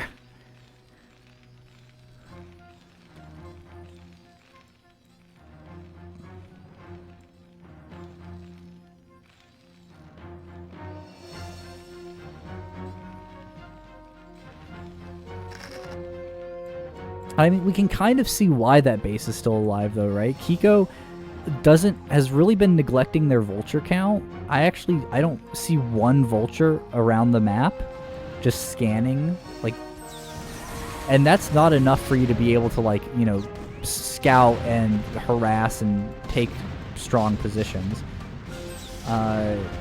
It does solidify, like, some of this core here, so this is going to be it's going to be a positive trade for First Law, but it is going to be a trade here, since actually, I don't know, First Law is doing pretty well. Still, that 20 supply lead exists. They're even on bases, and First Law has, like, uneasy base to take, like, this is a given. So they're even on bases, on a base that First Law shouldn't have at this point. And it looks like First Law is actually going to start expanding down here as well. So we might see something similar to Game 1, where Hiko makes a lot of really good moves, and they get, you know, harassment done. They're all over the map. It seems like they're winning every fight, but the fights that they're winning are so small that First Law is going to take, you know, 70% of the map, and it's just not going to, you know, matter. So I guess question... Yeah, so Kiko's going to go ahead and siege up here. And that's going to be really useful to kind of zone First Law out from this area. Oh, and with this SCV transfer, that's going to be huge if he targets right here. No, it's so close to dealing so many... Oh, target there, target there, target there. No. Oh my gosh, that's 5 SCVs that almost died for free. But yeah, see, the reason why vultures are so good is that they deal with tanks so well in, like, small skirmishes like that. That if you're just focusing on, like, tank Goliath or doing something like that, like, you can't fight this. There's no way you can come up this ramp to fight these guys.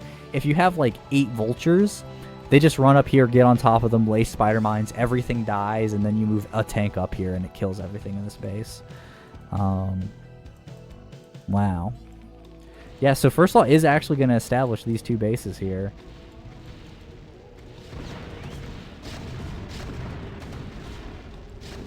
Their next goal, taking these 2 bases, they should also want to take this base.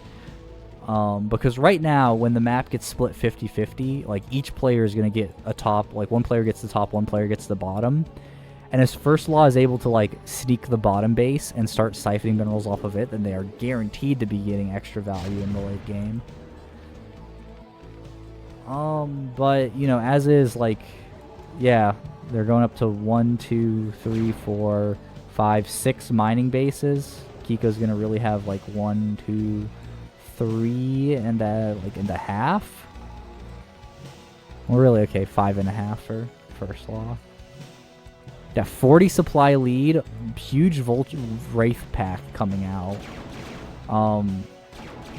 If anything, if I've learned anything from watching these matches, is that Wraiths are apparently the best unit in TVT, because holy shit, these things have won every game that they've, like, been brought out in.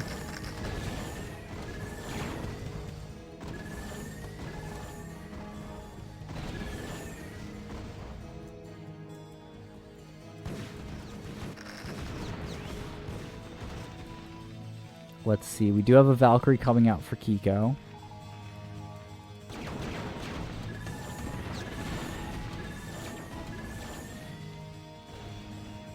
And that is just a lot of SCVs for First Law. Like, these 4 bases are fully saturated. While, like, Kiko kind of has that. And, I mean, you can really tell the income. Kiko is nearly 40 supply below their opponent. Which means that First Law can just start being really aggressive and start trading really aggressively. It's really easy for Terran to snowball when they get a supply lead like this. Yeah, I don't know. I imagine we might see the physics lab come down here as well. First Law maxed out, they have to put their money somewhere, and putting it towards a battlecruiser transition is not the worst idea in the world.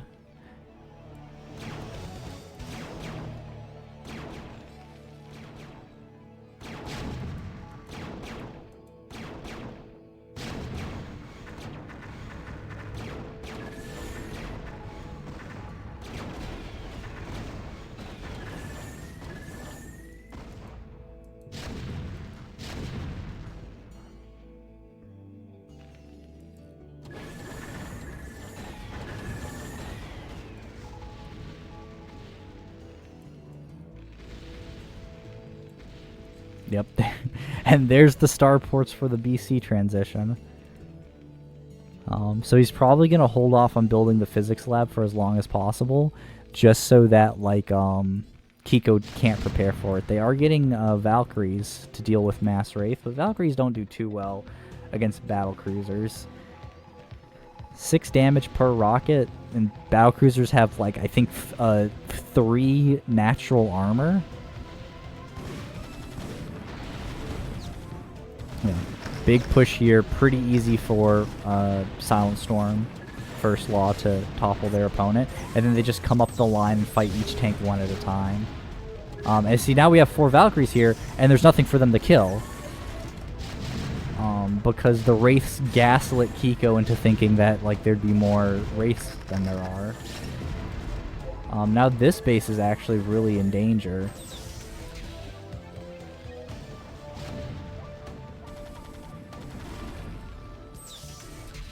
SCVs are going to get pulled to try and fight. They get caught up a little bit on the missile turret. Well, they get some of the tanks. Ooh, 2 weakened tanks right there. Doesn't quite get them. Wraith comes out, is going to get picked off by the Goliath there. And again, 30 supply lead in First Law's favor. They have like 1, 2, 3, 4, 5, 6, 7, 8. 1, 2, 3, 4, 5, 6, 7, 8 total bases. 1 versus 1, 2, 3, 4, 5.5.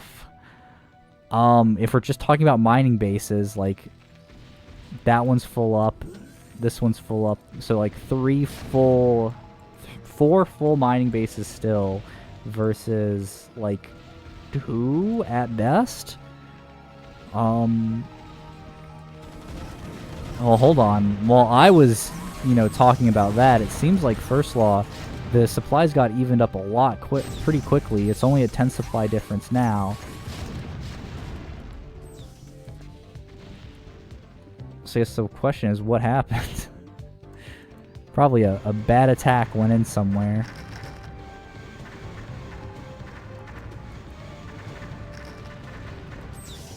The engineering base should get killed pretty fast. And then First Law is actually committing hard to the race. It looks like they might have started the physics lab, but then canceled it. I think First Law might have...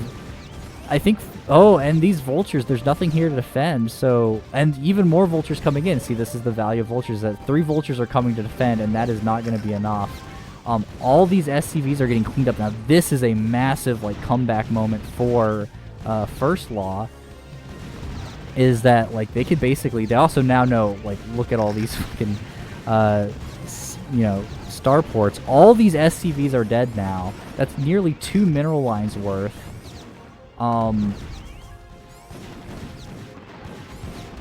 Yeah, and now Kiko has kind of seesawed, and it is showing just how much that supply advantage was tied up in SCVs. Still no physics lab, but I mean, First Law sees the starports, right? Like, what is... I mean, I'm sorry, Kiko sees the starports, right? Like, what is First Law doing with that other than, if not going for heavy starport play?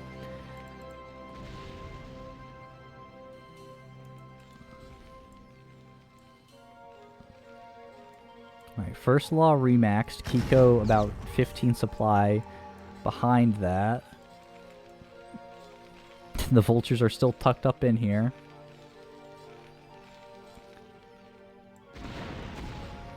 And it looks like First Law is trying to angle in to deal with this. Kiko suiciding some SCVs over to help deal with the tanks here. Meanwhile, looks like a rough engagement here. Unsieged tanks kind of just fighting into this. There are enough tanks here to clean this up, but... Oh my god, that was a really good trade there for Kiko. Kiko's still 20 supply behind, though. Oh no. Yeah, Kiko is definitely spending their money, but I think... like, they just have so many idle SCVs not doing anything that the economy of First Law is insane. Y2Kid in chat say, oh damn, that TVT's still going. Yes, it is.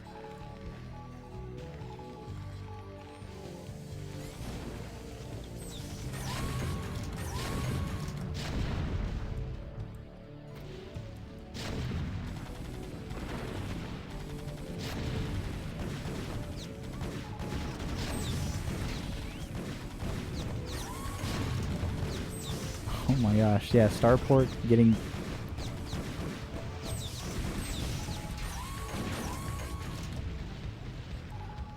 Yep, well these SCVs still aren't mining, but Kiko is building more. Kiko's still 30 supply behind. Yeah,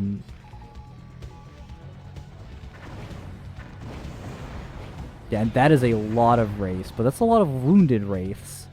They sneeze near a Valkyrie or Goliath, and it's GG. Yeah, this is game 3. We tied it up 1-1.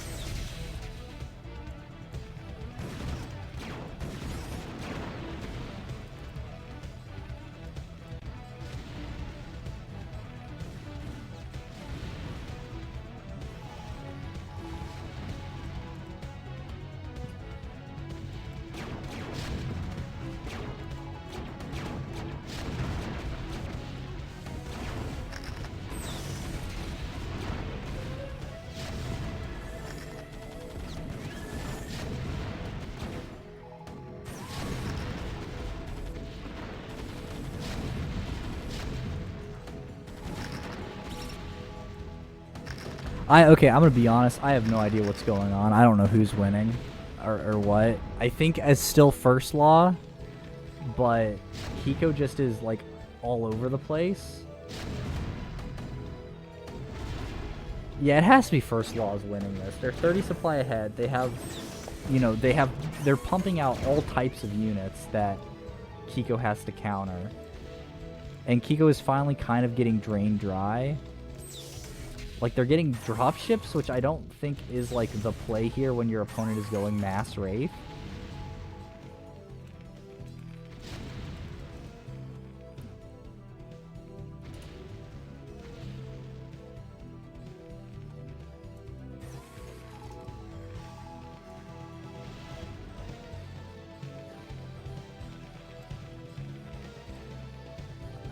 Yeah, this isn't looking great for our blue Terran.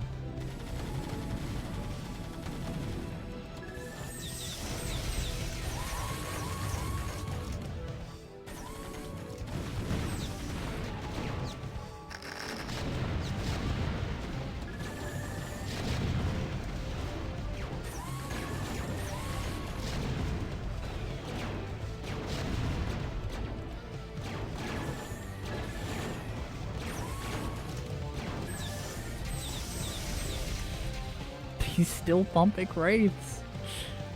He's still making them. They're like not even upgraded.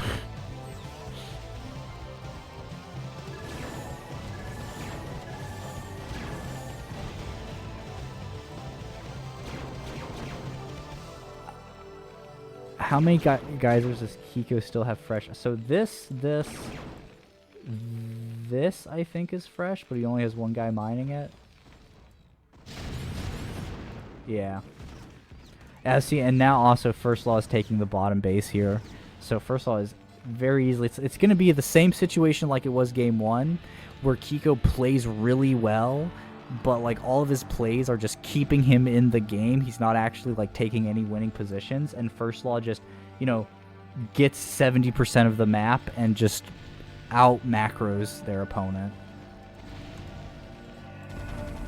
Kiko needs like a bunch of really good not a bunch, maybe like 2 or 3 really good engagements to make it so that First Law isn't maxed out and doesn't have the bank to immediately remax. Yeah.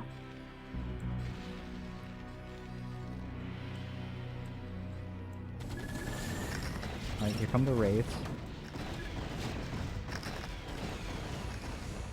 Yeah, that's not good. First Law. Okay, Kiko has the advantage now. Barely scraping by. But he needs to get some damage done to like this bottom section of the map before First Law can start pressing an advantage on, you know, the mineral line here.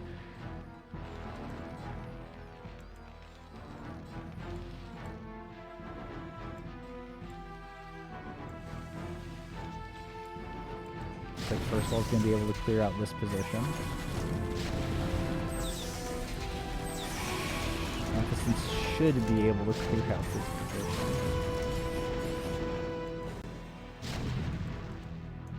Yeah, Wraith coming in to help clean up.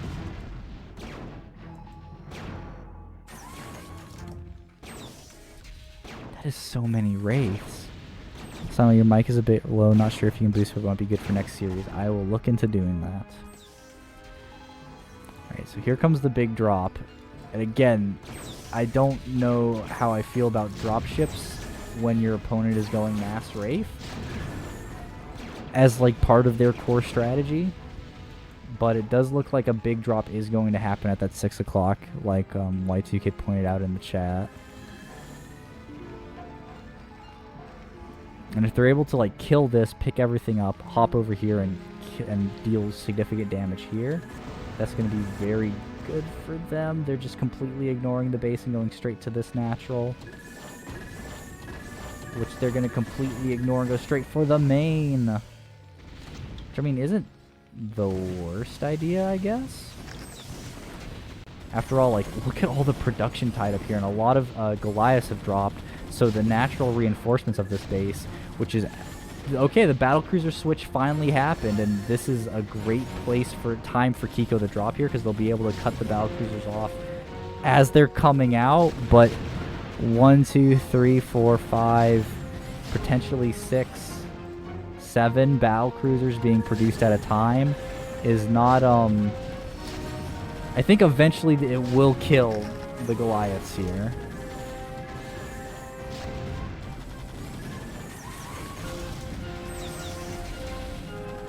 Meanwhile, First Law takes out this base here. But Kiko now has the 30 supply lead. They know their opponent has produced battle cruisers, and so their big goal here is to just not die to battle cruisers. They have to, and again, it's sort of it's the same thing as last game. It's like they can't just have the supply lead; they also have to start killing bases, right? Or they can't just they can't just do harassment. They actually have to deal lasting damage, and like such as actually killing a base, actually resetting the army count. Because right now they've been seesawing back and forth, but ultimately First Law is gonna win the seesaw just because like they have been mining from more of the map. Said again, Kiko has a bank. They can probably remax off of something, but they need some way to deal with the battle cruisers.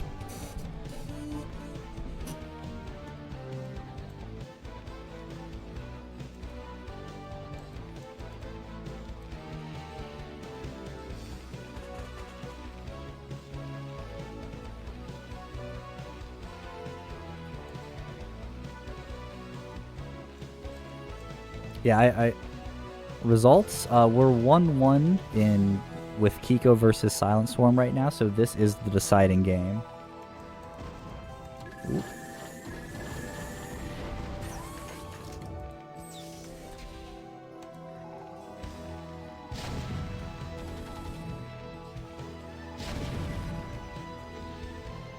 Something's happening here.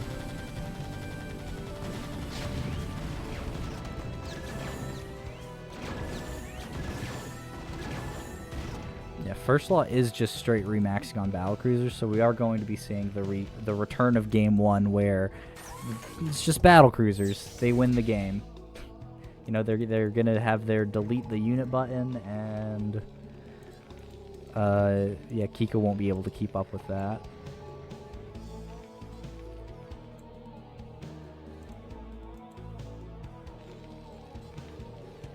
Oh yeah, how much? Yeah, they have 3 armor naturally, so Valkyrie's not going to be very effective here.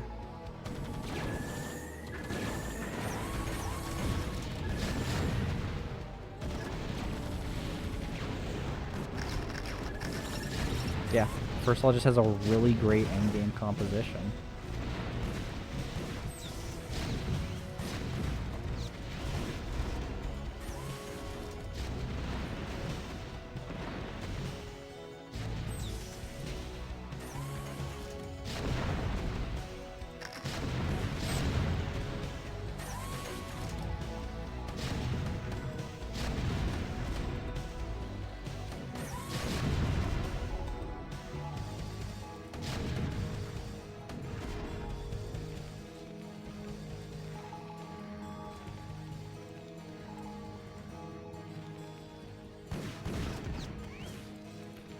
The funny thing is, like, First Law has not mined much from this base, so if Kiko, like, kept them off this, that would actually be pretty significant. But, yeah, I don't know where Kiko is supposed to attack that would get a lot of value.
Like we're at 7 cruisers.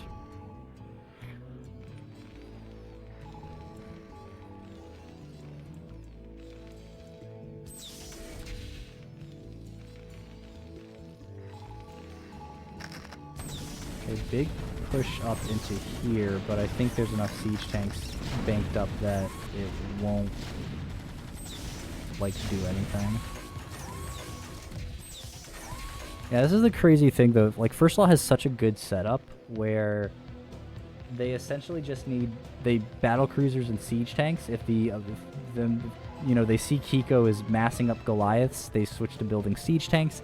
If they see they're massing up siege tanks, they switch back into battle cruisers. And here comes the Yamato cannon that's just going to start deleting things off the map. So not great for our blue Terran. Well,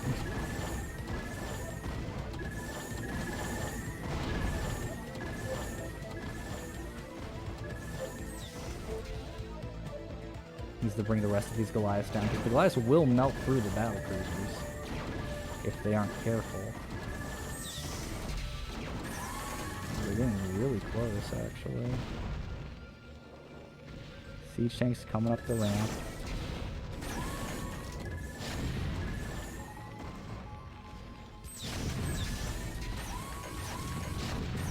think all of these do have a Yamato available, or close to have a Yamato available. So in just about like 10 or so seconds, they will be able to just like, you know, shoot down the Goliaths and then clear the tanks. They are putting pressure in the right area.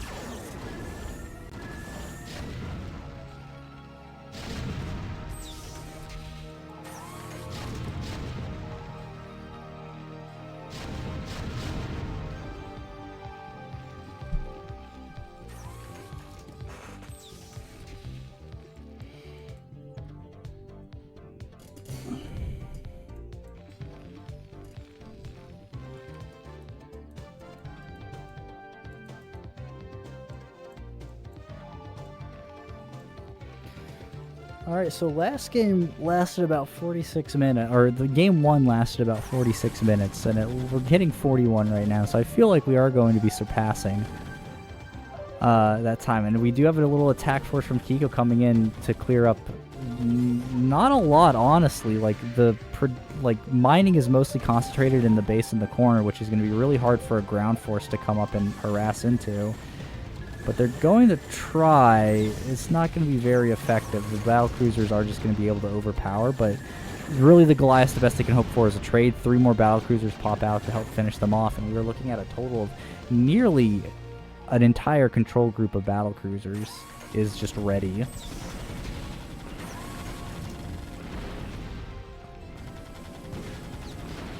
Again, like Kiko, it feels like Kiko is just behind in a way that they need to do like something like sneaky to catch up, but they don't have any really options to do so. Like a control group of battle cruisers are going to be almost impossible for the Terran to get rid of just with Goliaths. Yeah, they're going to just start melting through, and I think this is going to be game. The battle cruisers are nearly completely fully upgraded, which means they have an insane DPS. They'll have, 6 total armor. They'll just be able to come in here, tank the shots, and clear all the AA that's been established at these bases. And without these 2 bottom bases here, Kiko should be knocked out of the game fairly quickly.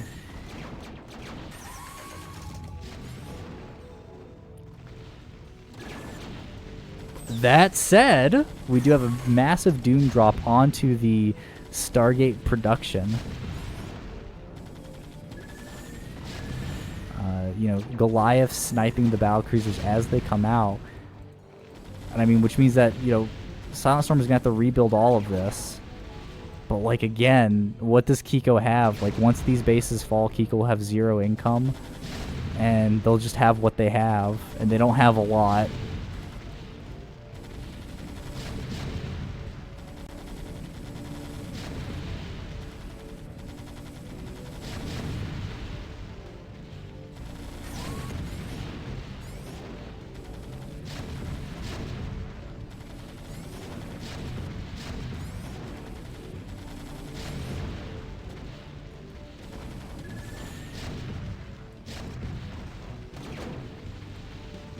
Also, yeah, First Law still has this base.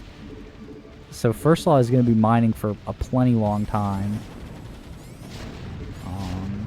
They have 7k banked up, so they are absolutely not feeling any pressure at all from losing these bases.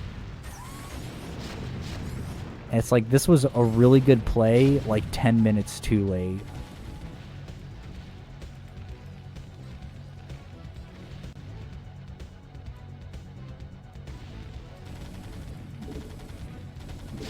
Yeah, like, it's bad when Kiko is building a command center here to gather up, like, maybe 800 minerals. When, we have tanks that are just going to go Yamato cannon, Yamato cannon, Yamato cannon, Yamato cannon, Yamato cannon. Or just A move in.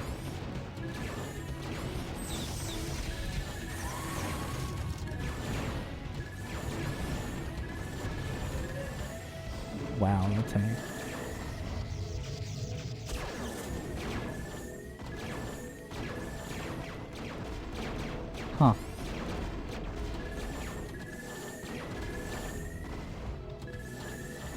A good micro there with the Goliaths, but it's just 2 Goliaths, and I think that is GG. Kiko is down to 51 supply. There's no coming back for them. And SilentStorm is going to take it and move into the game against Vermin.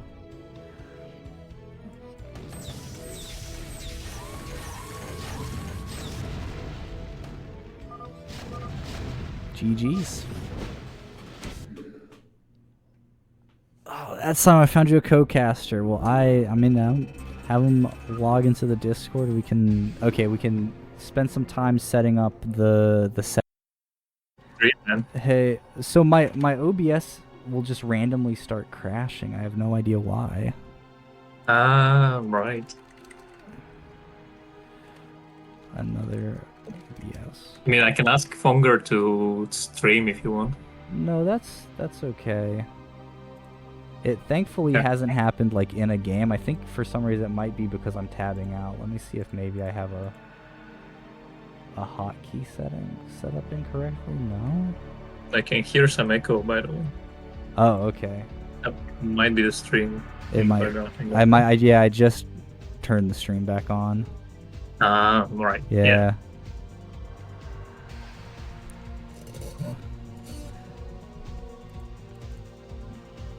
All right. So. Yes. That. So we are going to try and get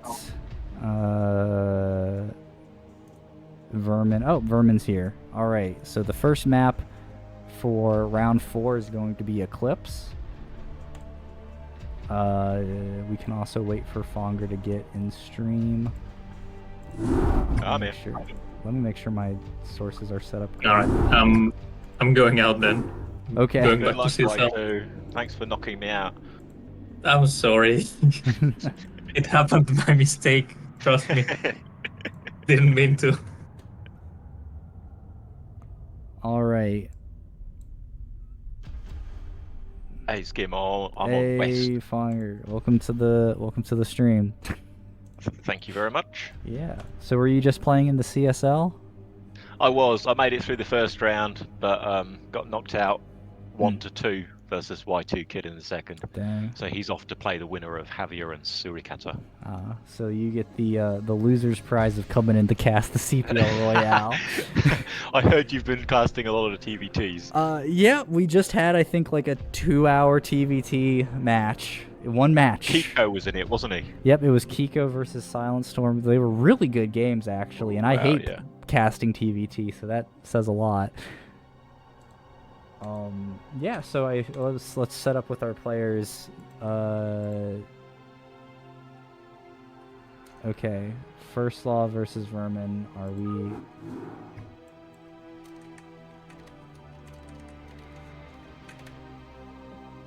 Okay.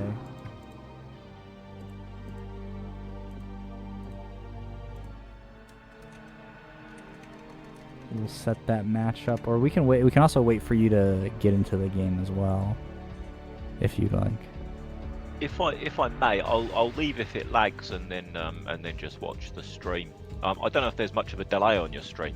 There it might be like a couple seconds. It shouldn't be too bad. But nothing massive. Maybe I should just watch your stream then. All right, yeah, that'll work. Hold on. Did First Law just?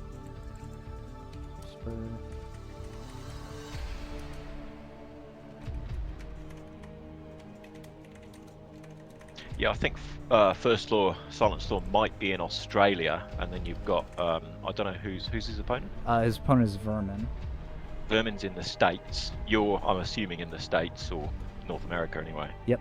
And I'm in the UK, so I guess if I duck out, that'll minimise the lag at least. Right.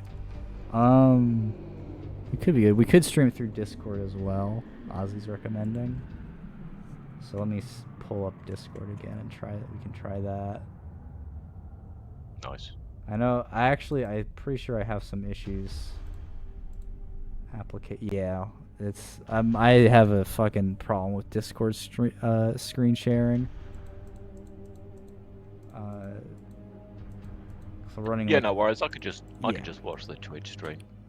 Yeah, Discord on Linux is fucking a mess.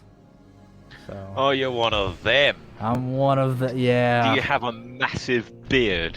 I do not actually. I just really hate Windows. Yeah. I dislike Windows as well, but it's one of those things. It's all the games are on it, and you know it's what I'm used to using, and you have to use it for work sometimes. So there it is. I do like how most stuff tends to work because the pressure from the users is enough to get Microsoft to do stuff about it. But they do just keep releasing worse and worse versions of it. So Right? Yeah. at some stage I'll jump ship. Can't stand it. Like, it will be like, hey, dude, it's time for an update. Do you want an update? And it'll be like, not really. It'll be like, fuck you, we're scheduling one anyways. Yeah. Okay, cool.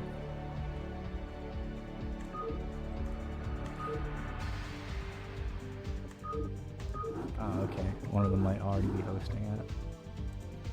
I imagine the slogan for Windows 11 or Windows 12 should be Well, somebody's Windows 11. already We got it hosting right Y2, this time. So, okay, hold on, let me correct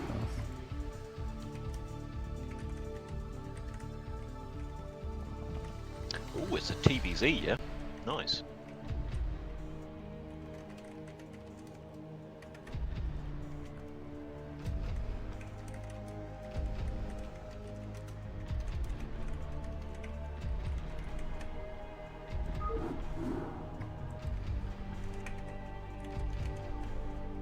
We have to be on Eclipse.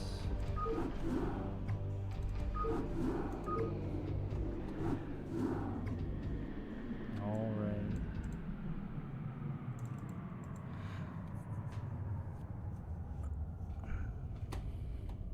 All right, the game is up, so we just have to wait for the players to get in.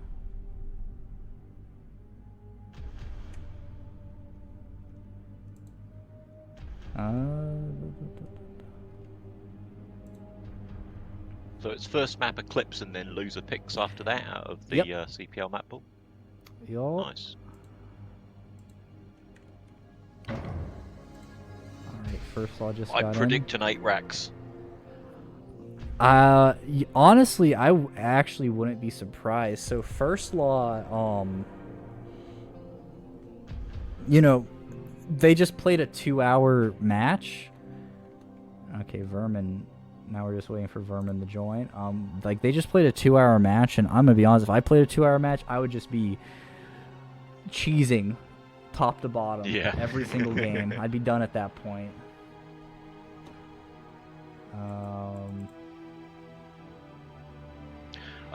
But because it's so popular on some of these maps like Butter and Eclipse, though, I wonder if Vermin's going to be opening just in case with some kind of pull first build. Right.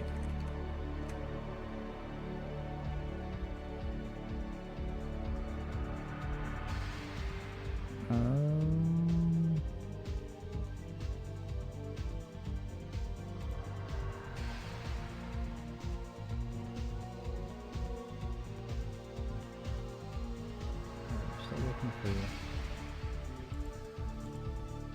Vermin. They were in the channel just now.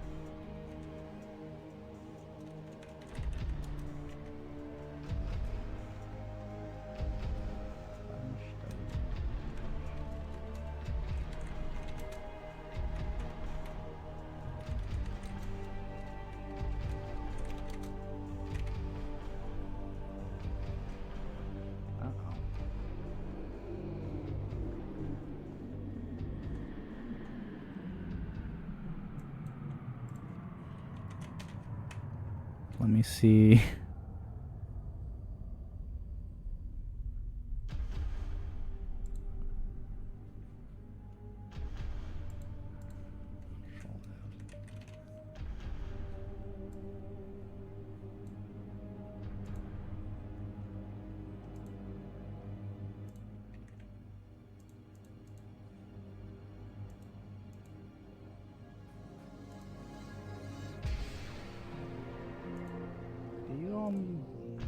Do you know what Vermin's like Discord handle is?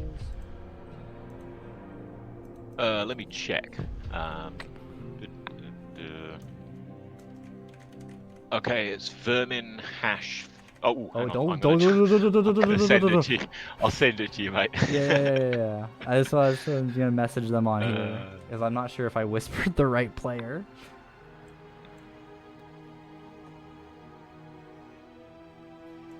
Oh, Vermin saying sorry, we're talking in channel. Okay, yeah. Oh yeah, cool. I may have that wrong. I'm just going back to check. Nope, it's wrong. /pass message.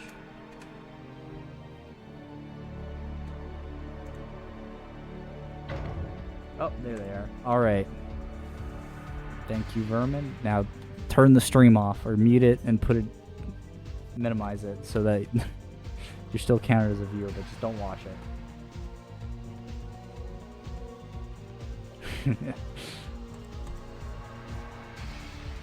All right. This is our 4th of 5th rounds. The winner is going to go face off against Ozzy in a final best of 5.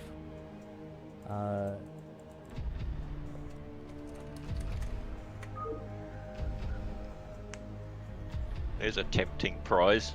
Might be a little bit nervous if I was either of those. Yeah, honestly, I've just done quite well. I honestly, so we'll hold on, we'll go ahead and get started here. So, okay.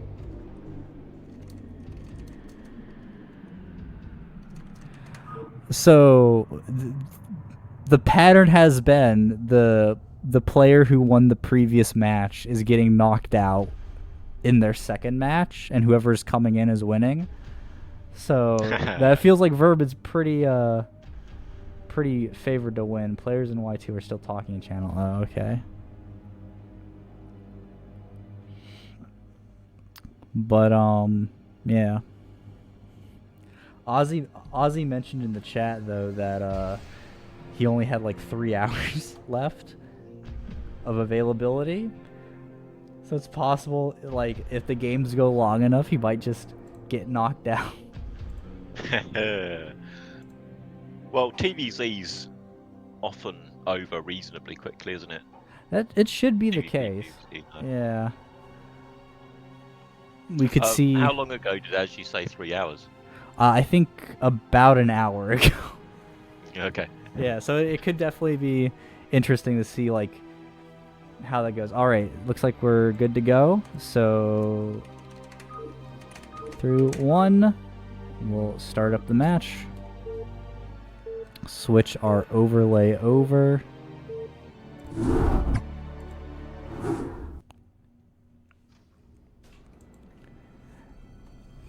Nice and transition. oh, we're getting a bit of lag there. He said, yeah. Lovely split. I think we're coordinating like 3 different countries here, so it all is to be a little expected to some degree.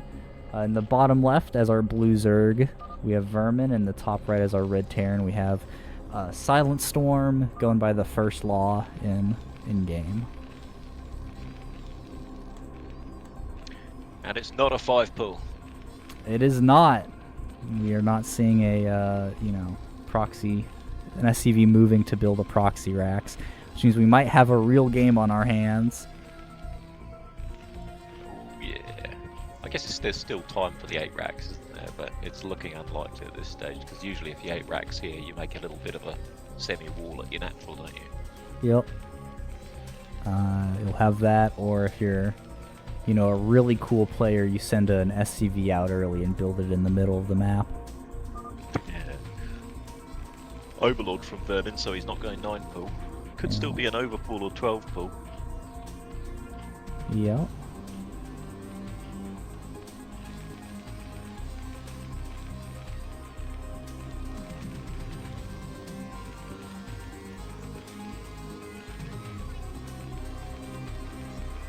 Actually, Jun did a ZBT build, and does a ZBT build, where I think he opens with some sort of 12-pull or something into really fast 2-hatch muta. It's kind of cool. I think it's a 12-pull opener, but it's a little bit even quicker than the standard 12-hatch 2-hatch muta. But it looks like he's confident enough to just go 12 hatch. Yep. And no gas from SilentStorm.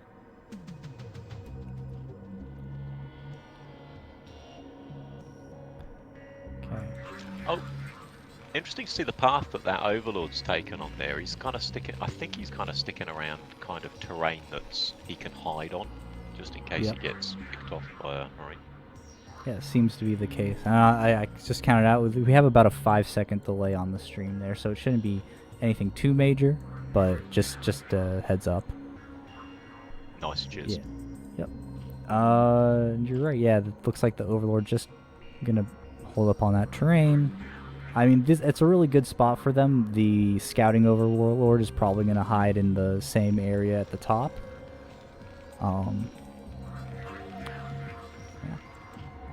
SCV gets in and gets the scout, sees the spawning pool about to be finished up, and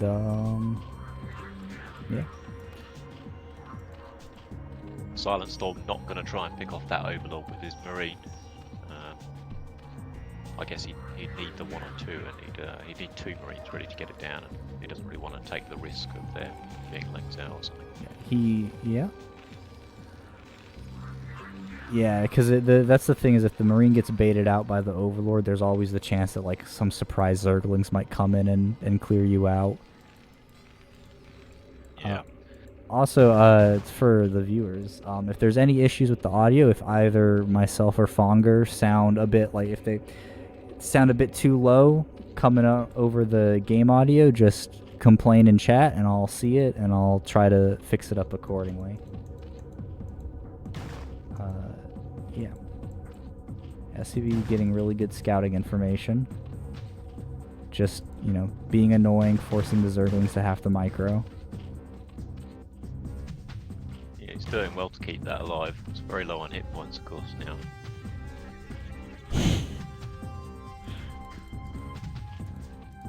Fonger, what did you do to Ozzy? Oh, man.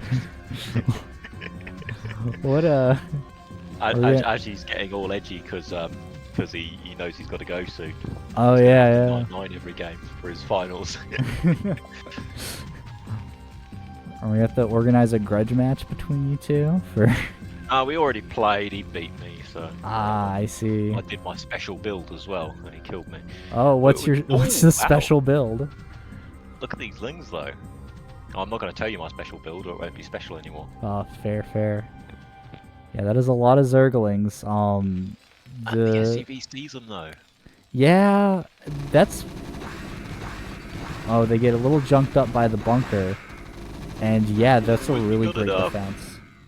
That's such a good block, man. Yeah.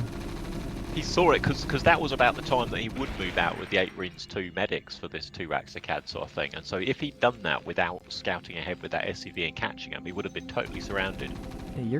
Yeah, that's actually really true. Is like he was able to do that because he had that information there. But now the Zerglings are going to try to do a backstab, but they move in just a little bit too early.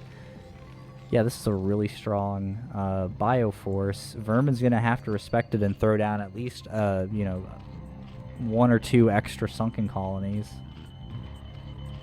That'll hurt too, because he's not exactly got masses of drones. He's just started hatching the muters now. An SCV in the main has 2 kills. Oh! Wow! There's 1 drone on 6 HP. That's insane. Amazing. That SCV is getting promoted when he... Oh, never mind. Yeah. That's what happens to me when I do 9 pull speed, always. Yeah. SCV or probe, look back at my base eventually and all of the drones are dead. Yeah. Now, even though there's only 1 sunken colony, First Law is opting to not actually move in and wipe it out. They swing over, and Vermin's already supply blocked, and they're losing the Overlord already. Like, they're losing an extra Overlord, so... yeah, that's gonna really hurt them. Painful. It looks like SilentStorm's gone up to 3 barracks in the main, and he's started I guess he's got his eBay up. Yep, looks like it. Missile turrets, comsat stations. And factory starting very early there, very nice.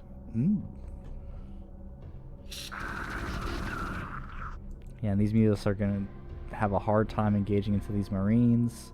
They should be able to pick him off, but First Law is playing very patiently. He's not overextending. He's not trying to, like, move around. He's just... So the issue is, like, this group of bio is basically going to die to these mutas, and it's First Law's job to make that as annoying as possible.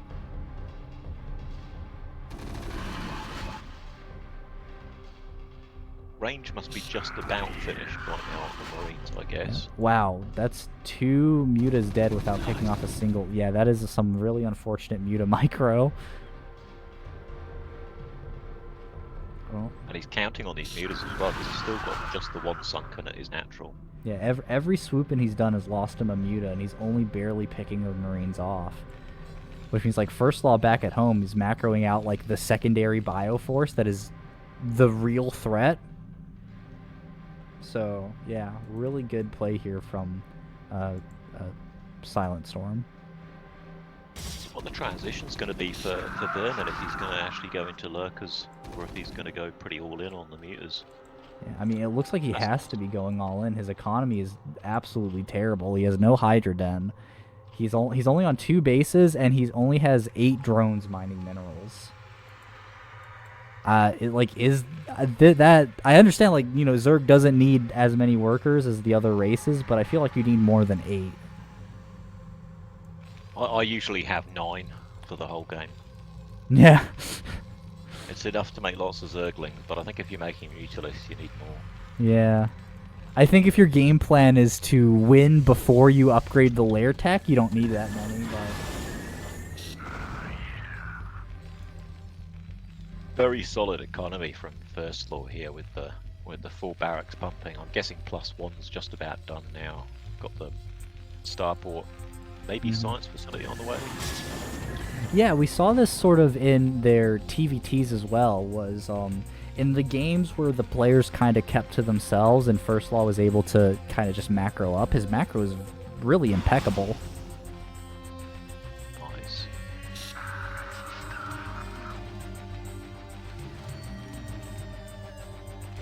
He's not taking any real risks here as well, SilentStorm. He's playing very, very sensibly. Not pushing out when he doesn't have to, because he knows that once he's got the vessel, he can just move across the map. Yeah. In Vermin's defense, they are taking this time to sort of tech up, because they know that... So I think they're identifying that SilentStorm is wanting to wait for those vessels before they move out, and so they're just using the mutas to keep pressure on.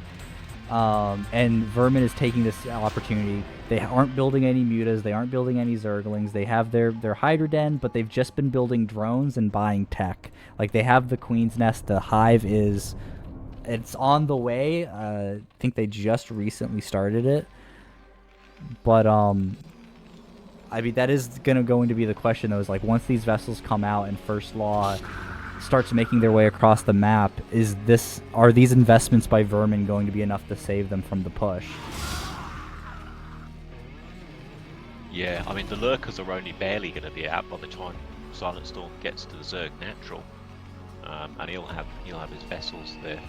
And I think it's always painful, isn't it, as Zerg, if you're sort of forced into going to base 5, because the economy really hurts, doesn't it? Yeah, you basically have gas for one type of unit. Like you only have on 2 gas. You can really only afford like one late game unit, whether it's lurkers or defilers or ultralisks. It's like when you get you need to get to that 3 gas so you can afford 2 of them, and then that combination is what makes your late game viable. Right. Yeah. Alright, big irradiate on the mutas. The split is not what we want to see. It looks like... Yeah, it takes out... Looks like... Oh, and he groups them back up before that dies, so that entire muta clump is now operating on like 25% HP. Big engage here. The mutas are getting shredded down to only 3 mutalisks for basically free on SilentStorm's part. Oh, but back at the base, look at that massive clump of eggs. That's nice, but those eggs are the only ones he has in his basket now, aren't they? They are.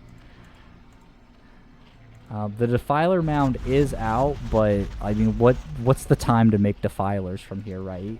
Especially since Defilers and consume as well, eh? Oh, that's true, and there's no money to build Zerglings to. Ooh, really great picks with the Scourge though, setting the vessel count to 1.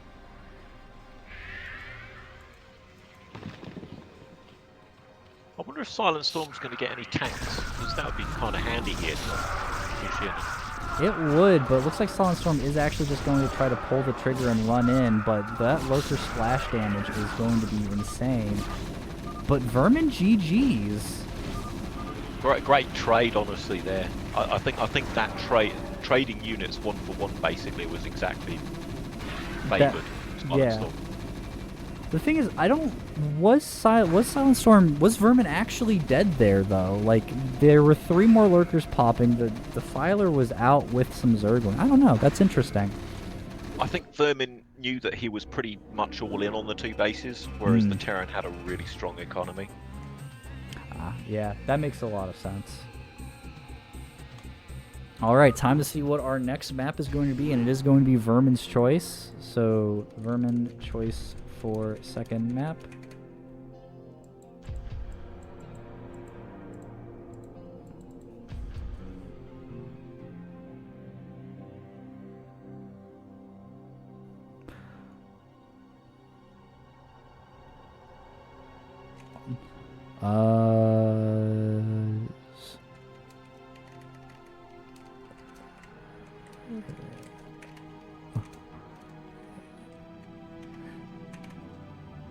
Okay, it seems like Vermin is actually going to be forfeiting the match. And we'll just be moving into round 5 with with SilentStorm versus Ozzy. Yeah, apparently unfortunately it looks like Vermin is saying that the latency of coordinating like across the globe 3 times apparently is not conducive to an enjoyable gameplay experience. But yeah. Yeah, he's yeah. I asked if he's sure, he said yeah. So GG's. Okay.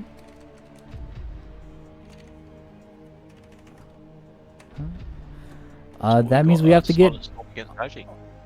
Yeah, SilentStorm gets to head into round 5 then.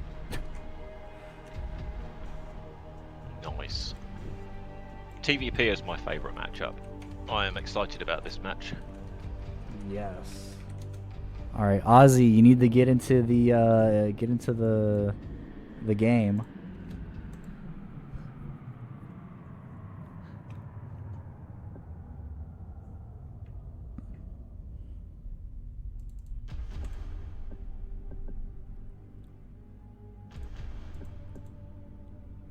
Well, and our first map for our round 5 best of 5 is going to be Butter. I'll be hosting that up here in a second. Here, I'll just message Ozzy on Discord. What's the lobby?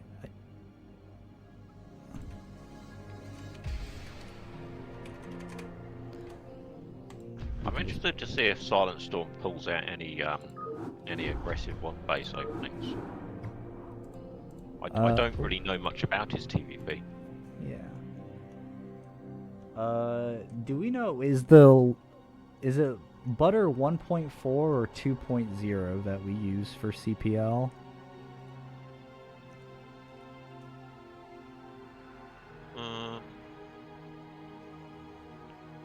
Is there a maps Discord somewhere? Yeah, let me check. Channel. I can check. I think it has it on the website. Maps. Yeah. Butter looks like the 1.4 version. Yeah. Okay. All right, map is going up for our players.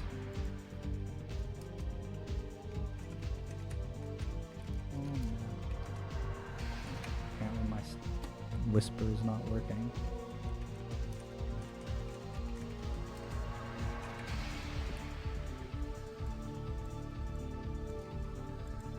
Alright, but here they are. Why am I playing the game? Alright.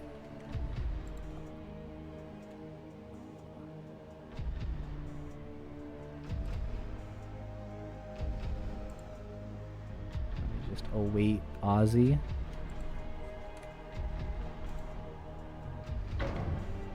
And there we go. All right. He's saying 1 second, need to pee. And you know what? Fonger, can you entertain the stream for a couple minutes? Not for like 30 seconds? Of course I can. All right. Don't Are you don't not say anything that'll get entertained? me banned off Twitch. Thanks. Oh, fine. Well, well, well. I have my coffee. I'm looking out the window. It's quite grey out there. It's been raining a bit today. I hope this is entertaining. I had slow cooked beef and onions and like courgette for lunch. And I'm going to save the leftovers until tomorrow. I don't know how to entertain you guys, so yeah. Anyway, butter. I like it in TVP because it's flat. So as Terran, you can do sort of aggressive openings, and if you catch the Protoss being a bit greedy, you can often smash through straight into the main just because there's no ramp. But I guess for Protoss as well, by the same token, if Protoss opens like 10-15 2-gate game, that could hurt quite a lot on the flat map. Oh, you're back, thank goodness. I am back, yes. Still waiting on, yeah, it looks like we're still waiting on Ozzy to get in, which is a great time to shill the Coach-Pupil League, the best way to learn how to play Brood War, the best way to get better at playing Brood War, and just the best way to play Brood War, period. Oh, okay, Ozzy's back. You can find out more about CPL by going to cplbw.com.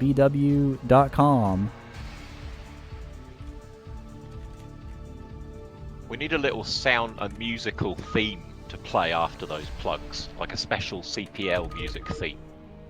Oh, that would be sick. we have someone record like a piece of audio, then we can just go into OBS and hit play like a pre-recorded ad. That'd be pretty definitely. great. CPL restored my hair loss and got me a promotion at my job. Thank you, CPL. All right, in the bottom right, I need to switch my screen over. That might be helpful. And in the top left, it's still showing the old scene. Yep. All right, in the top right, as our red Protoss player, we have Ozzy Dahaki, and in our bottom right, we have the two-match champ for the first law, otherwise known as SilentStorm, winning their way up the bracket here in the best of 5 finals of the CPL Royale Phase 3. All right, who do you think's gonna win, Fonger? Make a bet right now. I will make my bet on Agi just because I think he's very, very strong. But it depends how he plays. I'm interested to see Agi actually pylon scout here because I didn't think Agi was a big gas stealer. But maybe I'm getting that confused with someone else. I know he doesn't like Reavers. What do you play? What? Terran. You play Terran? See, that's your Terran mindset thinking is every Protoss is a gas stealer on a two-player map. It's just free. You just do it. It's impossible to punish. You just get it. I actually, that's the reason I always 10-10-10 on 2-player maps against Protoss. Mm-hmm. Yeah. Because you get your gas just before they try to get it. Yep. But now the Protoss know what you're doing. So we're in your head at that point. Yeah, but I still get to be aggressive, which makes me feel a lot more comfortable. I'm not a defender. Fair. Nice. Not dealing with the probe nicely here from SilentStorm. He's doing well, but he hasn't set up a sim city interestingly against any possible zealot. So it's a good thing there's no zealot on the way. Yeah, that's one of the sort of risks you have to take. Is does the Protoss just blind make a zealot and walk it over to your base? It looks like there goes the sim city. Nice. Yeah. Okay. Oh, actually, no, there is a Zealot on the way over. Looks like it was before core. Ah, okay. So we are posturing a little bit aggressively. The Zealot, however, I think the Zealot will be just a little bit too late. Oh, Engineering Bay blocking the Nexus. Is there a robo going up for Agi here, actually? No, that's the Cyber. Oh, Yeah. okay. So the Cyber was a little bit delayed due to the Zealot coming out, and that actually, and the interesting thing is Butter actually has a really long rush distance. So the Zealot is gonna get here like the bunker's already up. What a block. Yeah, really good movement by the SCVs there. Like, SilentStorm has really just been showing off their level of play in the past couple of matches. Like, just playing really calm and collected, and yeah. Yeah. Great eBay block. I do like this very high health eBay. Mhm. Agi's natural. Yeah, and you can just, like, as soon as, like, a Dragoon comes out to get rid of it, you just cancel it at 100, 200 HP, and you're good.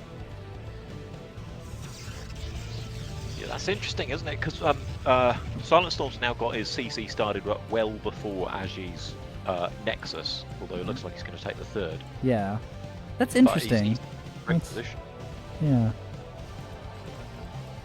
Okay, it looks like the gas for the Terran is also going to finally come down. And I think Azzy is going to take their third base before their natural.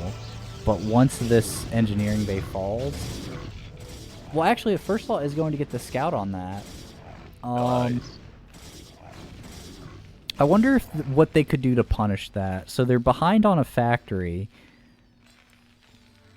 But he's still got a very fast natural command center, so he could set up for a very strong 2-base timing, assuming that Agi does take his natural pretty much immediately as well. Yeah, that is true. Agi might counter this by just immediately going up to 3 Nexus. So if First Law, like you said, had that strong 2-base timing, it probably would kill before Azzy can develop a defense for it. Can see that is exactly what Azzy is going to do, get their third Nexus up almost immediately. Yeah.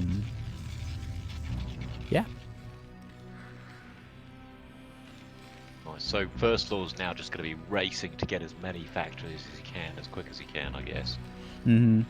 Now because I guess if you're First Law, you don't have the confirm on the third Nexus in the natural, but you can make, a reasonable assumption that that's what they're going to do.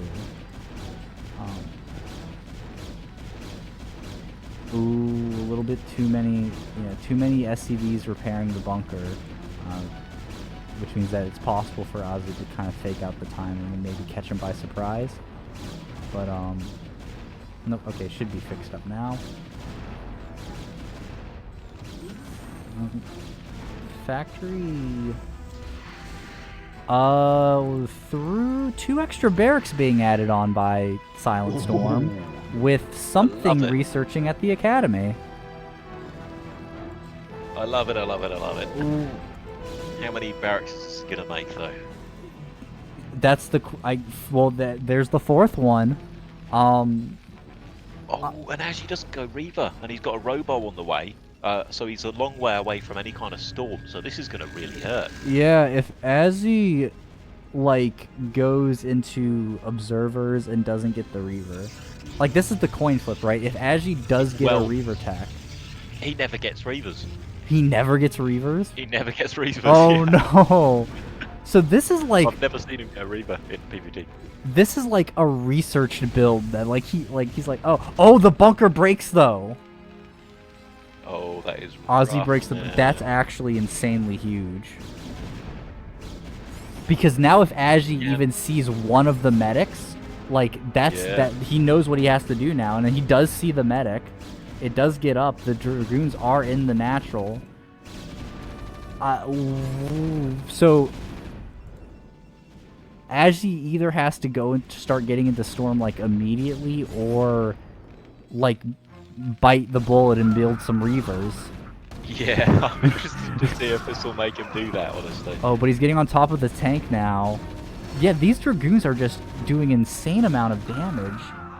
He might just win. I don't know. There's even 2 more Dragoons not doing anything, waiting in the back here.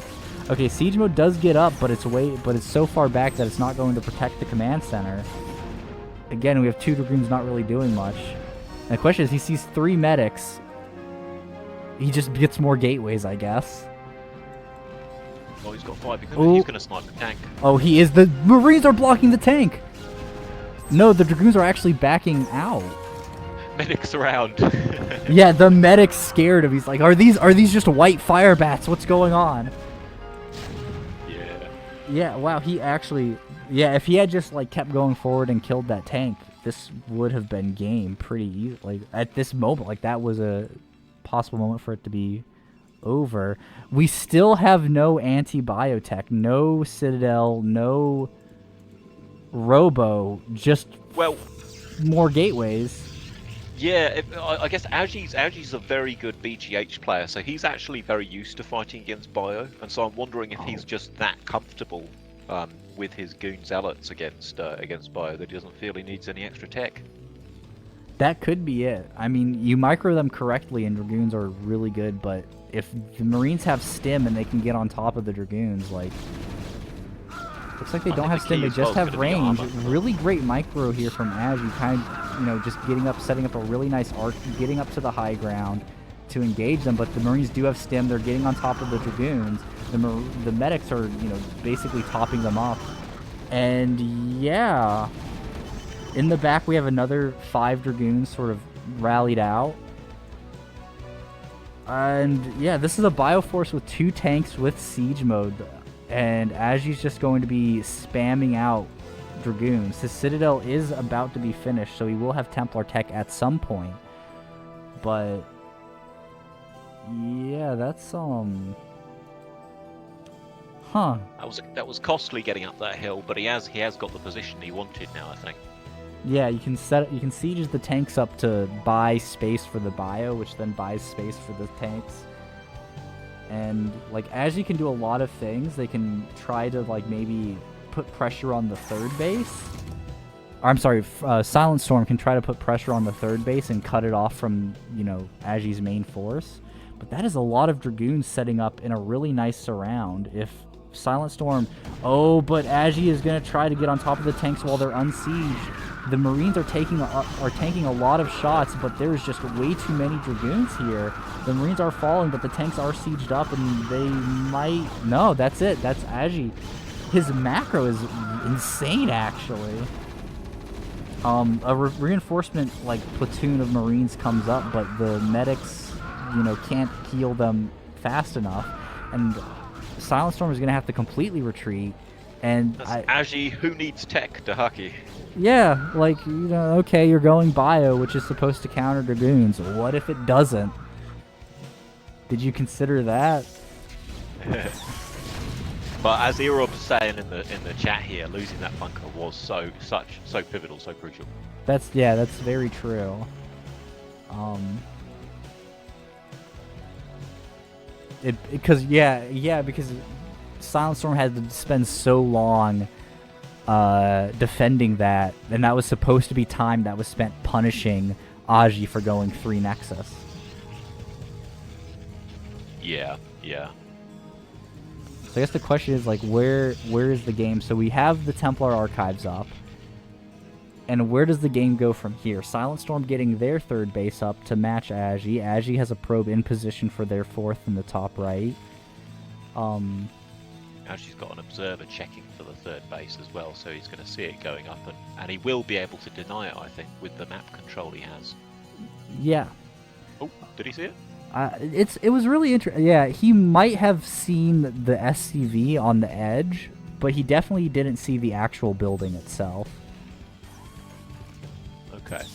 I guess the other thing is that because SilentStorm doesn't have mines and doesn't have that big vulture cannon and stuff like that and lots of tanks, his natural is bustable. You can actually just attack move the natural, I think, as Protoss here. Yeah, like once you get enough zealots, and it looks like Agi is pretty close to enough zealots, about 1 full control group. One gets kind of sacrificed to, test the waters, and then it looks like, Agi is just going to try to, like, ease some units around to get a nice arc, get the Dragoons on top. Zealots are just going to run up. The splash damage from the tanks on the Zealots is going to deal a lot of damage to the Marines. And it looks like this should maybe... Yeah, this should kill. Just enough Zealots. Yeah. The Zealots thin just in time for... Actually, the Zealots aren't even thin. There's still a bunch of Zealots left, and that's going to be GG. Agi is going to take game 1 of this best of 5 series. Nice work. And SilentStorm... Shame about the bunker. Yeah, it is a bit disappointing that the bio did not work out. You know, every time you see a cool, like, off-meta build like that, like, a part of you, like, just wants to see it win. But, yeah. Alright. Okay, SilentStorm is asking for Polypoid, so we're going to be throwing that up. And hopping right give me into... a map where I can't get gas stolen. Yeah. Alright, and the map is up, and we'll just wait for our 2 players to get in and give us the all clear.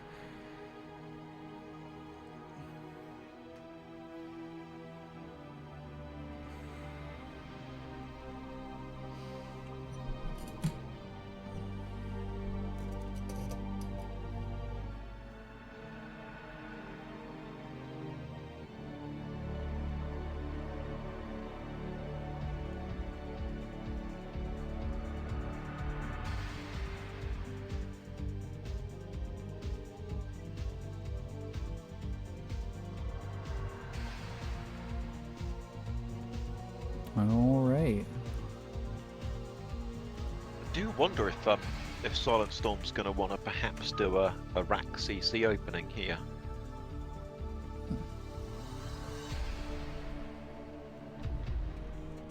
Because that's one of the sort of the standard maps that Terrans pick, isn't it? Polypoid or Vermeer. Yeah, Polypoid and Vermeer. Players. They're the sort of... Like, they don't have, like, a very extremely clear... Oh my god, hold on. Wait a minute.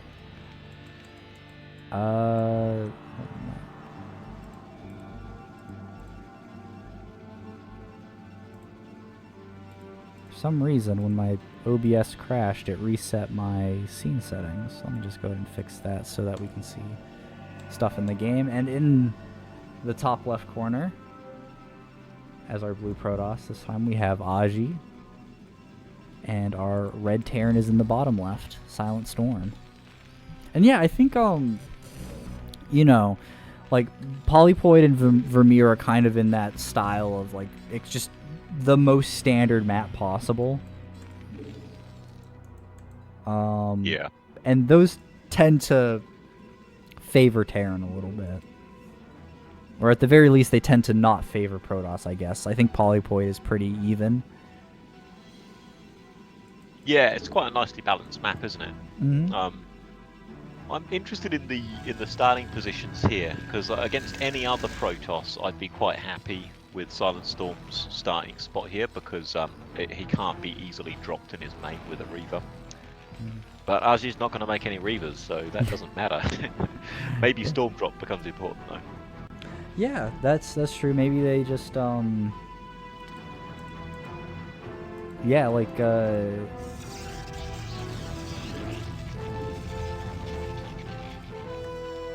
yeah, I don't know. That's a nice city. Is he going to take the gas? I think he is going to take the gas, isn't it? Oh, hang on, it's 12 supply. Yeah, he'll take the gas, won't he? So and there goes the scouting SCV. It looks like it's going to be first scouting Agi, who is going to get a cybernetic score straight away, so no first zealot. That's a pretty good idea there.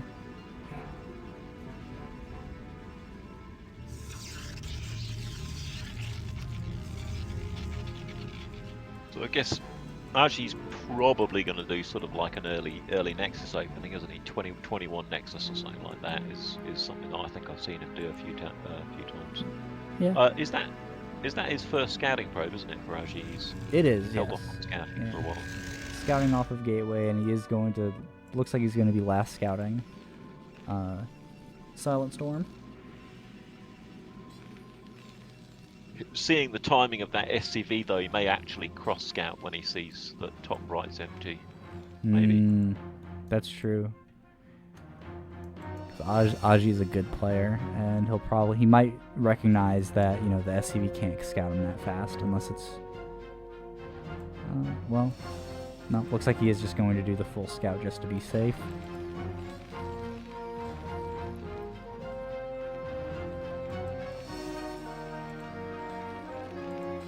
Meanwhile, yeah, SilentStorm just going straight into some 2-fac play. Oh, looks wow! like this might be a timing attack here. Okay.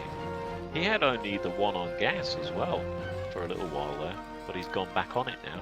Yeah, I wonder if maybe that was just to be a fake out in case he got first scouted, and then now that there's 2 Marines out, he'll be able to he's able to do this. Like, if the probe comes in, it'll die before it can get the full scout.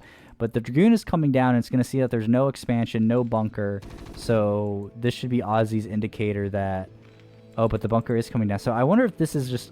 If SilentStorm is actually going to expand, or if this is just all part of an elaborate, like, 2-fac fake-out. The thing here is that I think it's for the fake-out, but the thing is that bunker's far back enough that it's going to be quite easy for Aji to verify that there's no command center there at the time when he might expect it to come down. I mean, to be fair, you'd kind of expect to see the CC down already. That's but true. I suspect in the next 10-20 seconds he's going to poke the goon in and have a peek. Unless he just assumes it's a fast expand. Well, he gets the second gateway robo. Yeah, he has already seen that there's no CC, but it might have just been a slightly delayed CC.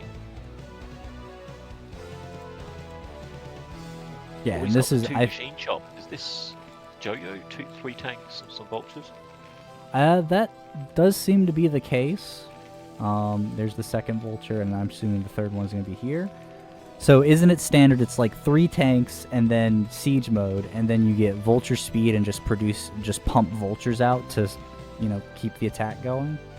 The way that I've seen it done most commonly is that siege mode is basically skipped entirely at the start because it slows you down too much. So all you're doing is just getting the tanks for their unsieged firepower and then some marines, and then punch a hole through the Protoss so that you can get the vultures into the base. Yeah, and that looks like it could be a speed vulture, but it's hard to tell. No, it's spider mines. Okay. You'll have speed coming as well with that though. Yep. And yeah, If pull he's 2 doing it SCVs that for repairs, and he's going straight to the base. The Dragoons are coming in to put pressure on the main here, but I think, you know...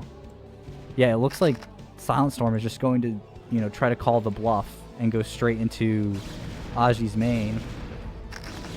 I like that. Ooh, the Vulture gets caught before it's able to lay Spider Mines to deflect the Dragoons. And now the Dragoons are on top of the factories, which if SilentStorm's goal is to be pumping Vultures, like, he just won't be able to do that.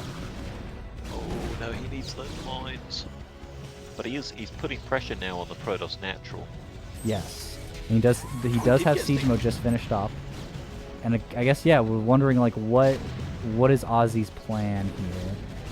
The Dragoons are getting cleaned up by the SCVs in the main. Ooh, a bit of lack of micro there.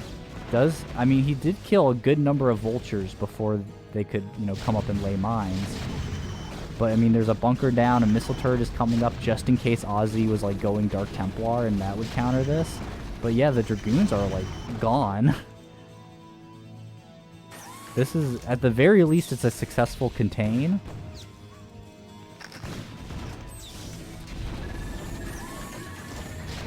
Also, Ozzy's macro is kind of in the gutter right now. They were floating nearly 900 minerals, so... I guess he's focusing on controlling those goons really, isn't he? He did get a fair bit of damage done with them, to be fair. Yeah, and there is 1 tank left, so he just has to... Okay, the one Dragoon body blocks the Spider Mines, and those 3 Dragoons should be able to out-DPS 3 SCVs healing, and the tank falls, and that should be enough to prevent... Let's see, it doesn't... Oh, we have 1 tank going up to reinforce, But there should be a reinforcement wave of Dragoons that can bust the bunker before that tank gets into position. Should have an observer here soon as well, I think, he's made. And he's going for the missile turret. But the tank is just about to get up, and he has to kill that bunker before the tank gets up there and prevents the Dragoons from, like, diving forward. And there goes the tank. It's going to start getting shots on the Dragoons. Yeah. I mean, and the contain looks bad, but if we go back to SilentStorm's base here, there's still no command center. Yeah, very, very much all in at the moment. He has an SCV at his natural that looks like he wants to make a command center, but it'll be a long time before he has the minerals for that, I think. He lost a lot of SCVs, I think, and had to cut some. Yeah, I think he pulled 5 in total for the attack. And he's then back down to 1 siege tank here. I'm not sure what Ozzy's, like... Ozzy is just going pure gateway, man. He's not even... It's his thing, isn't it? Yeah, not even a shuffle at the moment. Like, you know, the missile turret is up, the spider mines are up, like, okay, where's the Dark Templar, where's the Zealots to come in and run? And it's like, Dragoons are good enough. Okay, but the shuttle is going to start picking up Dragoons and dropping them behind the attack. I like it. Yeah, I mean, that's a play. It definitely will help, like, you know, sort of them engage this. The Nexus is taking critical damage. It looks like the command center back in SilentStorm's base is, you know, started back up.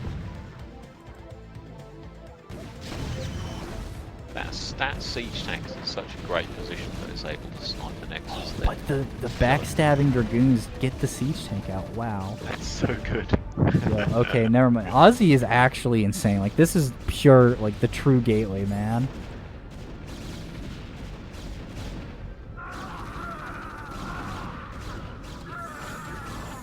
Okay, so he has started the CC at his natural now, which is good, but it's going to be hard to defend this. Yeah, I mean, Ozzy just has so many Dragoons. And he's got no Marines to put in the bunker. Ozzy is supply blocked at 74, but when you're up 40 supply, I don't think it matters too much. Yeah. Yeah, Ozzy even going to build that 3rd base. And, like, the crazy thing is Ozzy was able to defend all that, and they're nearly floating 2,000 minerals. He's brilliant. I think he's so good at making probes. Yeah. Like, no matter what the game situation is, and perhaps that's another BGH thing that he's got from all of the BGHs that he's played, is just knowing and remembering to always keep making those probes. Yeah. I mean, it's like, even like the way that like his buildings are set up, like this is a BGH setup here. That's like a Lana is hot setup as well. Yeah. It's just Lana like, you have your line of pylons, you have your line of gateways, you have your line of tech. Yeah, okay.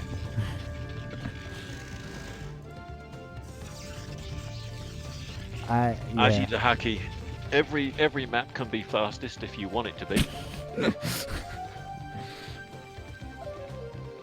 What's that building he's making? Is that another eBay? I guess just lock the front there. Oh, where is the eBay? Oh, it said his front. Yeah. Oh, maybe okay. he lost it early on. Yeah, that's so Might have strange. I floated don't... it up to support his push. Oh, maybe.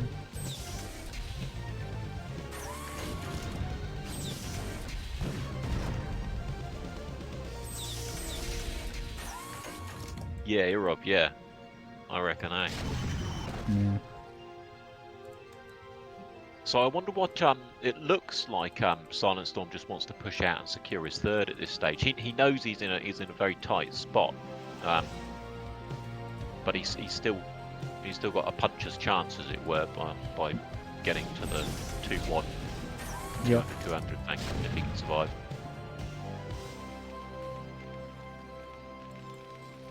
Yeah, I mean, like, Terran with 2-1 can survive for a really long time against a lot of Protoss supply.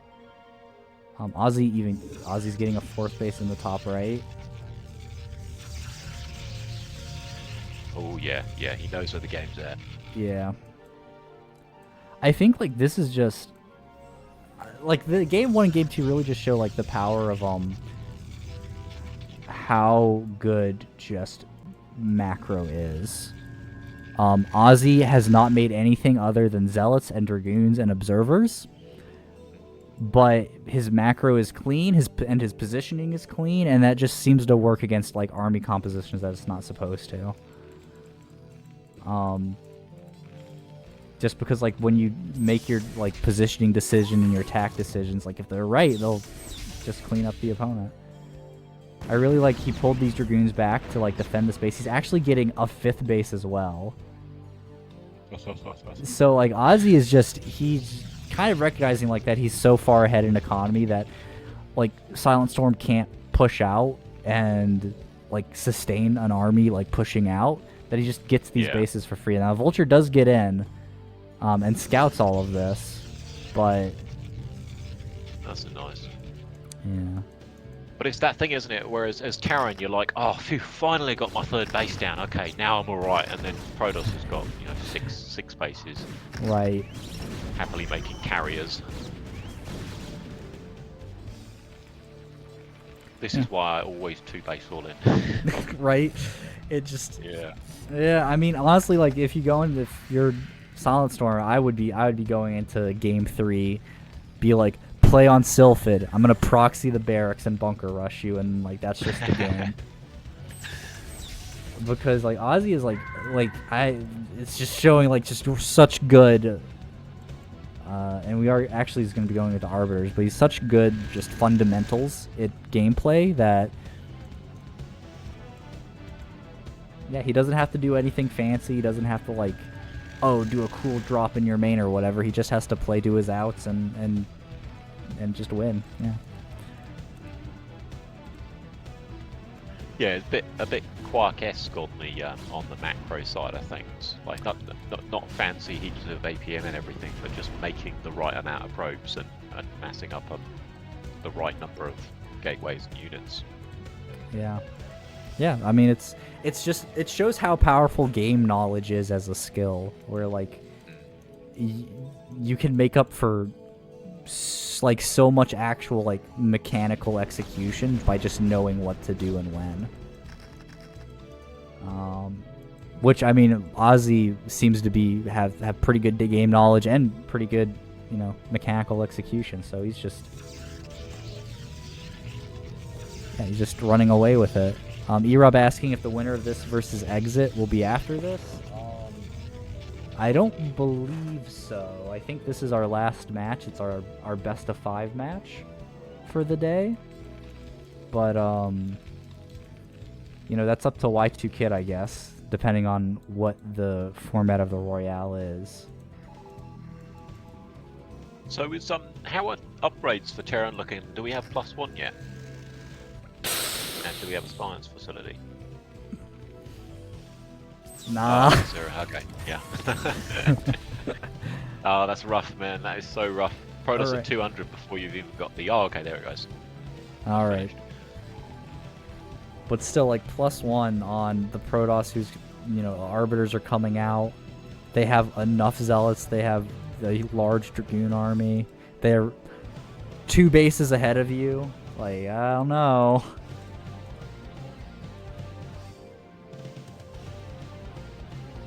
Okay, so he's taken a 4th base now, and it doesn't look like Aji's immediately aware of it, and so it still seems doable for SilentStorm to just sort of sit around for a bit until he gets the +2 attack. Yeah, I mean, it's like 120 is kind of the breaking supply for Terran, where like as long as you stay at or above that, like you can't immediately die to a Protoss no matter what the Protoss' supply is. But the fact that Aji's maxed out, he's banking up, he's about to have like his tier 3 tech coming up, like if the 4th base gets established and SilentStorm doesn't die immediately, like Ozzy's 6th base expansion is a bit of a harder decision for them. So SilentStorm probably will be able to catch up eventually, right? Yeah, I think it's looking good that SilentStorm will be able to hit 200. I guess the question is then what happens at that point, and oh, he finds will the he have 4th though. +2 soon enough? Oh, that's rough, man. Yeah. Quite nice that actually he's got a bunch of gateways building at top right as well. So he's full on committing to this whole gateway man thing, isn't he? With a couple of arbiters, I guess. Yep. Basically, Aji's just going to start looking for taking, like, they don't even have to be good trades. They just have to be like trades, and then just dumping his resources into remaxing all the units that he uses. Yeah, he's got a massive trade bank there. Now he does still have to be careful because he can't donate the units. He does have to get trades out of them, but oh yeah, like the Dragoons here, they are going to get the kill on that command center, or at least the cancel on that command center to reset its timer. It looks like they're going to pick off 1 or 2 tanks, maybe a third one. The CC is going to start back up again in the middle of the fight. Meanwhile, like, another fight was over here that the Dragoons are pretty much winning, and they're going to come down and reinforce at this 4th base again and start picking off the tanks one by one. So, like, yeah, Aji's just playing really well here. Spider-Mine gets sniped down, another tank falls. The Dragoons get on top of one of the siege tanks to at least... Ooh, baits the Spider-Mine. Oh, the tank losses are so costly here for SilentStorm. He just can't afford to, because he's got to max at 200 with a decent tank count, or he's not going to be able to take a straight up fight. Yeah, and Ozzy is expanding to the bottom right.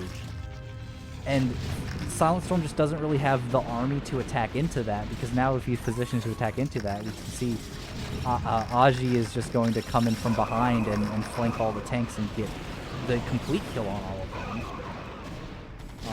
High Templars with Storm are being mixed into the army. Arbiters are up. I think, like... And then the crazy thing is, like, this army just swings around and cancels the 4th base again. So, yeah, this is... One thing I've noticed about SilentStorm's players, he's very good at spreading his tanks out, so Storms are a fair bit less effective against him, I think, because of that great positioning on the tanks. Mm-hmm. Yeah, that's fair. I honestly, I think the issue here is that SilentStorm, like, in all the previous matches, we've really saw them, like, flexing their macro skills, but in both games, they've gone for, like, these timing attacks that just haven't worked out. So I wonder if maybe there's just going to be a... Oh, and GG's right as the Arbiter recalls into their main base on top of their factories. Yeah. That's rough. That is rough. So, yeah, I wonder if maybe there's just, like, a... if SilentStorm is just going to do, like, a recalibration of their strategy going into this and try to play an actual macro game. Yeah, I mean, have you noticed the last 2 games, Aji's got so much value out of his first 2 or 3 Dragoons. Like in the first one on Buddy, knocked down the bunker and then caused so much damage without losing any Dragoons to the build-up of the Terran army and stop mining and all that. And then in the second game, those 3 goons or so that just sidestepped the push. Yeah, I think they did so much damage themselves. So it looks like that's really been quite key to what's gone on here, because that was a strong 2-base push, but he got in just in time with those countering goons to stop the mines going up that would have just stopped it in its tracks. Sorry, the counter in its tracks. All right, waiting to hear on what our third map is going to be.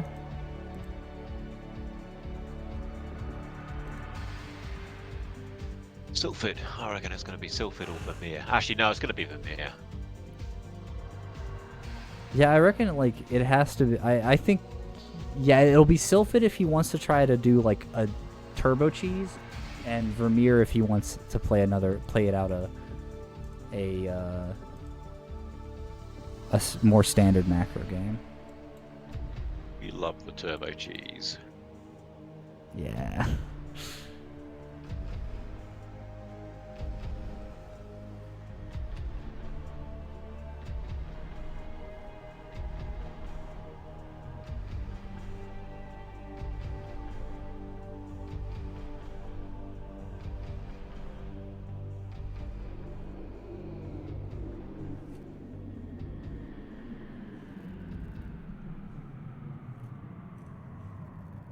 So this is phase 3, right, of the Royale? Yes. I don't know what that means. No, I'm not really familiar with the overall structure myself. Yeah, I kind of I haven't been paying. Yeah, I'm just coming in as a backup caster. I believe what it is that the winners of the phases are going to then be put into a tournament. Maybe like a bracket structure, but don't quote me on that. I reckon every week Y2Kid just draws some letters out of a hat and assembles them into something vaguely resembling a round structure. Right.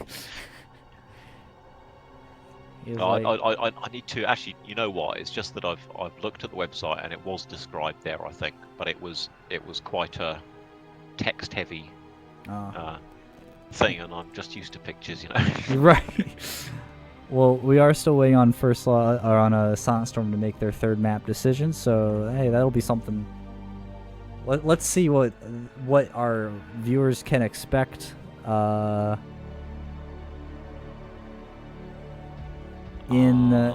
see what they. Okay. This time we are steadily advancing to the CPL 9 Royale. First off, congratulations to all players who made it to CPL 9 Royale. There's no small achievements. And the pride of the league now and Trooper Baton Reaper players. So participants, we have 8 participants. I think it's the next post down that's the interesting bit, because that describes the phases. Oh, okay. Let's see. Phase 3 is an 8-man tournament with a randomly drawn opponent. Winner of this proceeds to Phase 4, and Phase 4 is the grand finals. It is a best of 7 on the CPL map pool. If applicable, the 7th game will use the same map as map number 1.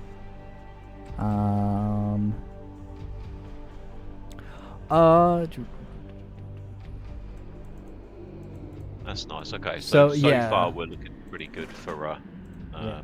So I think either a TVT or a TVP finals. Yeah, that might have been what E-Rob was mentioning in the chat about the winner of this playing against Exit.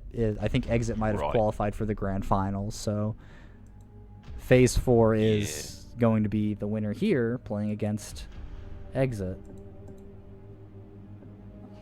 I wonder if SilentStorm actually does this recalibration that you're talking about. We could see a reverse sweep. I mean, we're on match point now, aren't we? But if we have a proper sort of reset and SilentStorm goes into that more sort of macro-focused game, he may be able to take advantage of the fact that Agi, for instance, doesn't do Reavers. Well, Exit Brewer in the chat is saying that SilentStorm forfeited. Oh, really? Huh. Well.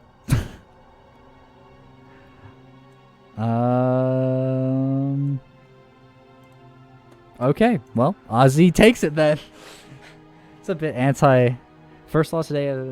Ozzy, I can't play anymore. I'm way too tired. I don't need defense. I think you're a great player, but I'm playing at 50% now for the rest of the games. That's why I'm doing cheese builds. I'm trying to end games fast. If you want, we can play best of range sometime later.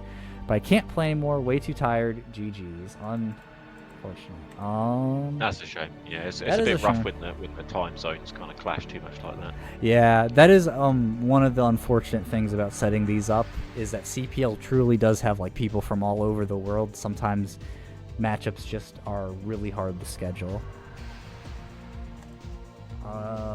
Okay, well.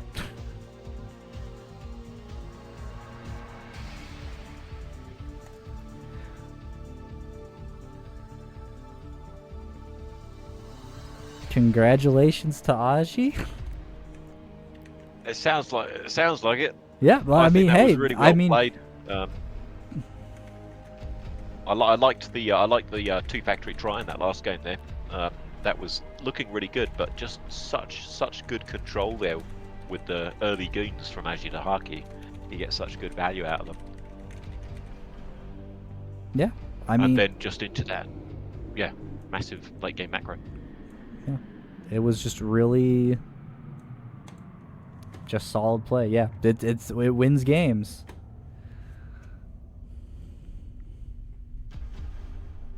Yeah, well, that's what I'd like to learn to make workers like Y2Kid makes workers. Add experience, right? Because I mean that kind of skill can apply to any race. I think especially easily enough to Terran. But it's just such a great foundation to then just have in place, I reckon. Yeah. To then just layer on top of that whatever strategies you want to do. But just having that foundation of that kind of mechanics is fantastic. Yeah, it's one of the reasons why, like, I think the opening, like, advice for new players to the CPL, like in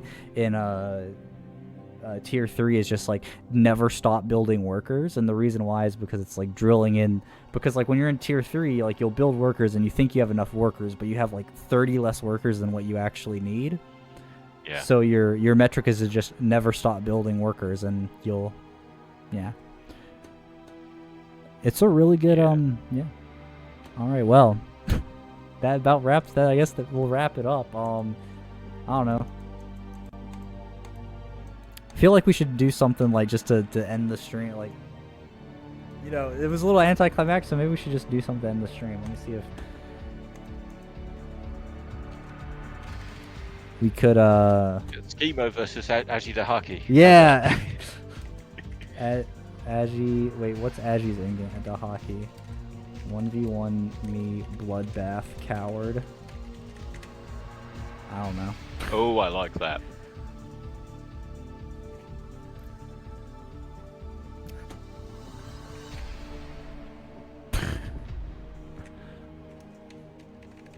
Nah, yeah, I don't know. Sure, shit, fuck it.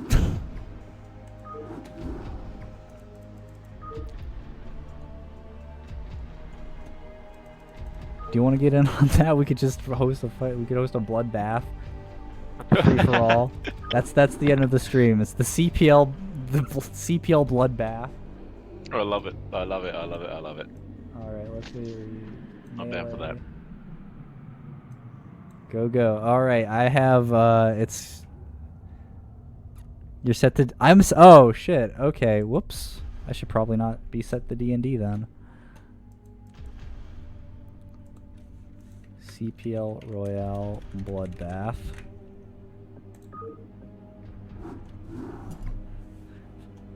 Yeah, it's just open. So if anybody just wants to join and play on Bloodbath.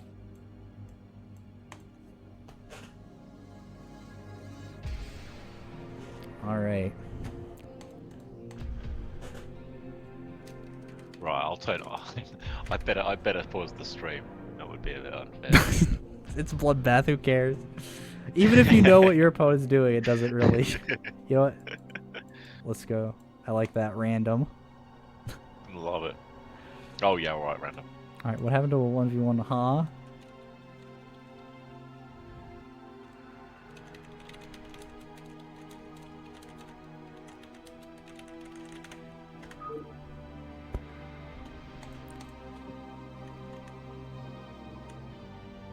Alright.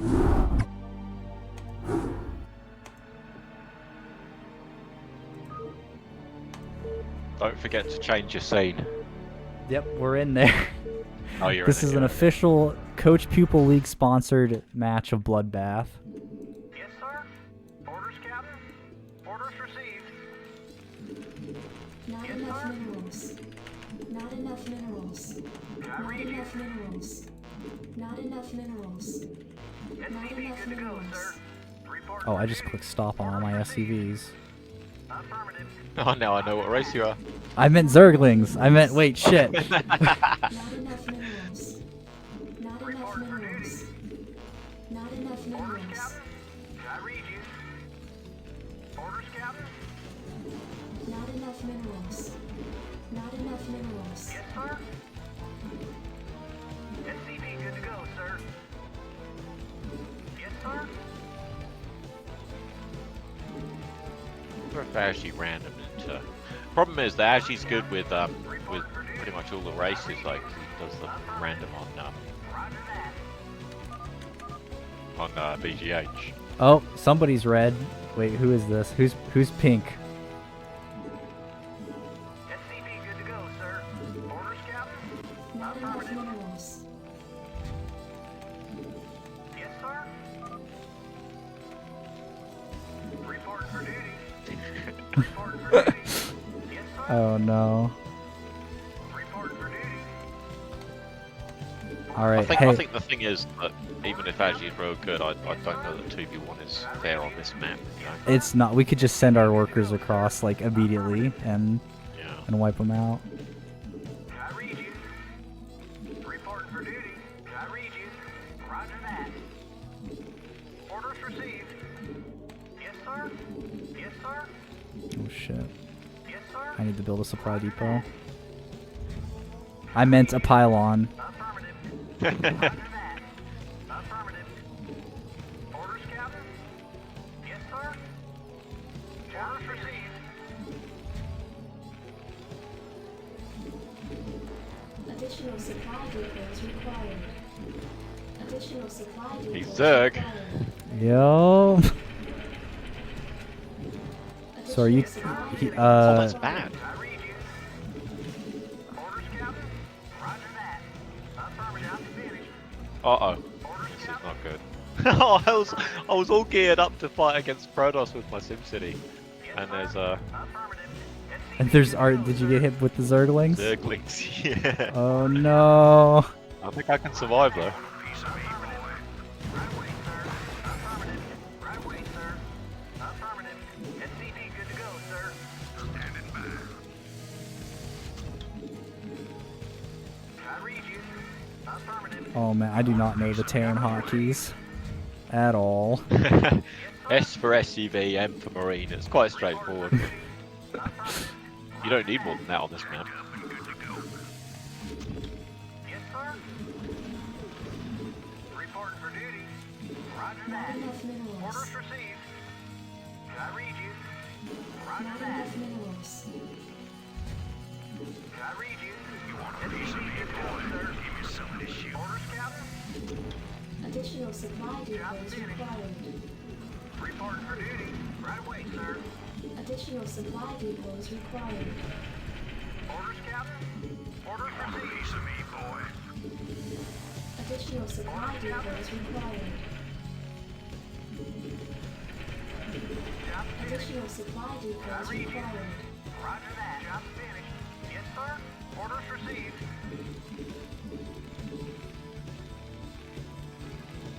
Orders, Not Captain. enough I minerals. read you. Right away, sir. Orders Not enough received. minerals. Right away, sir. Orders received. I'm finished. Not enough Yes, sir. minerals. Oh no. Orders, No, none of that. Right away, sir. Commander. SCP good to go, sir. Not enough minerals. Reporting for duty. Roger that. Yes, sir. Right away, sir. Not enough minerals. Jacked up and good to go. Let's move. Yes, sir. Right away, sir. Does he have a sunken colony though? Orders received. Not enough minerals. I don't think he does. Not enough minerals. Reporting for duty. Affirmative. Jacked up and good to go. I want a do-over. I read you.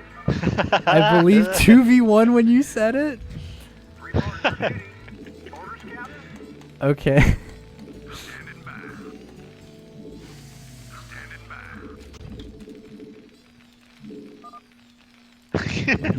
Reporting for duty. Right away, sir. All right. Well, I I guess. don't I guess. quite Dude, understand. he is the CPL 9 Royale Phase is, 3 he is. champion. Forces are Should we? Oh shit. Oh my god, that's a lot of Marines. Oh my god, that's a lot of Marines. That is so many Marines. That's almost too many Marines. That is a lot.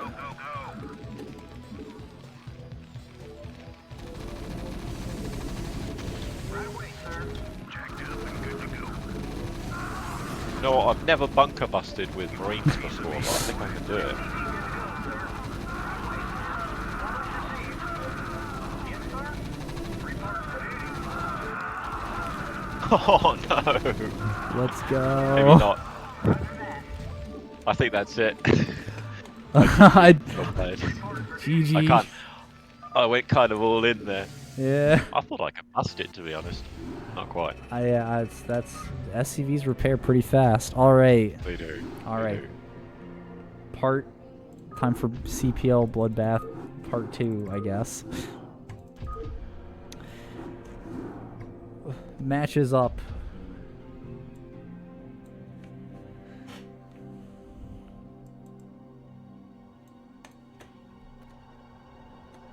Yeah. with the CPL 9 Royale Phase 3 champion, Ozzy Dahaki. Winning, they had pretty good games. Yeah. Except that last one on Bloodbath. Yeah, I know. What were they thinking? I don't know. To be honest, I don't know how this guy even got into CPL. Right?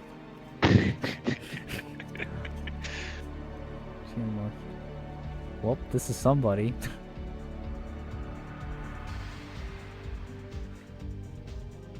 Has he gone?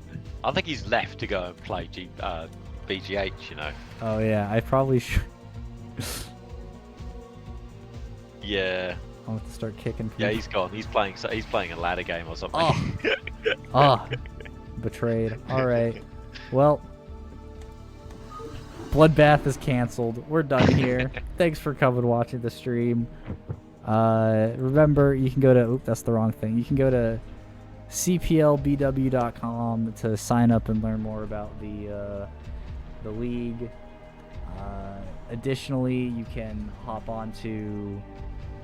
there's like donation links if you want to help support the staff as they set up cool events like this, set up tournaments with like payouts and stuff. It helps sort of compensate for the time they put into making the league as high quality as it is, and it really is high quality. That's cplbw.com. It's in the stream title. Fonger, what say you at the end of the stream? What words of wisdom do you want to impart on our remaining viewers? Words of wisdom. I'm looking forward to the finals. It's going to be a TVP, and that's going to be a really interesting TVP, Agi against Exit. Yeah. So I'm going to be excited to tune in. I think next weekend, or when is it? The weekend after? I'm not sure. Hopefully next weekend. Yeah. It might be next weekend. So, yeah, keep an eye out for that.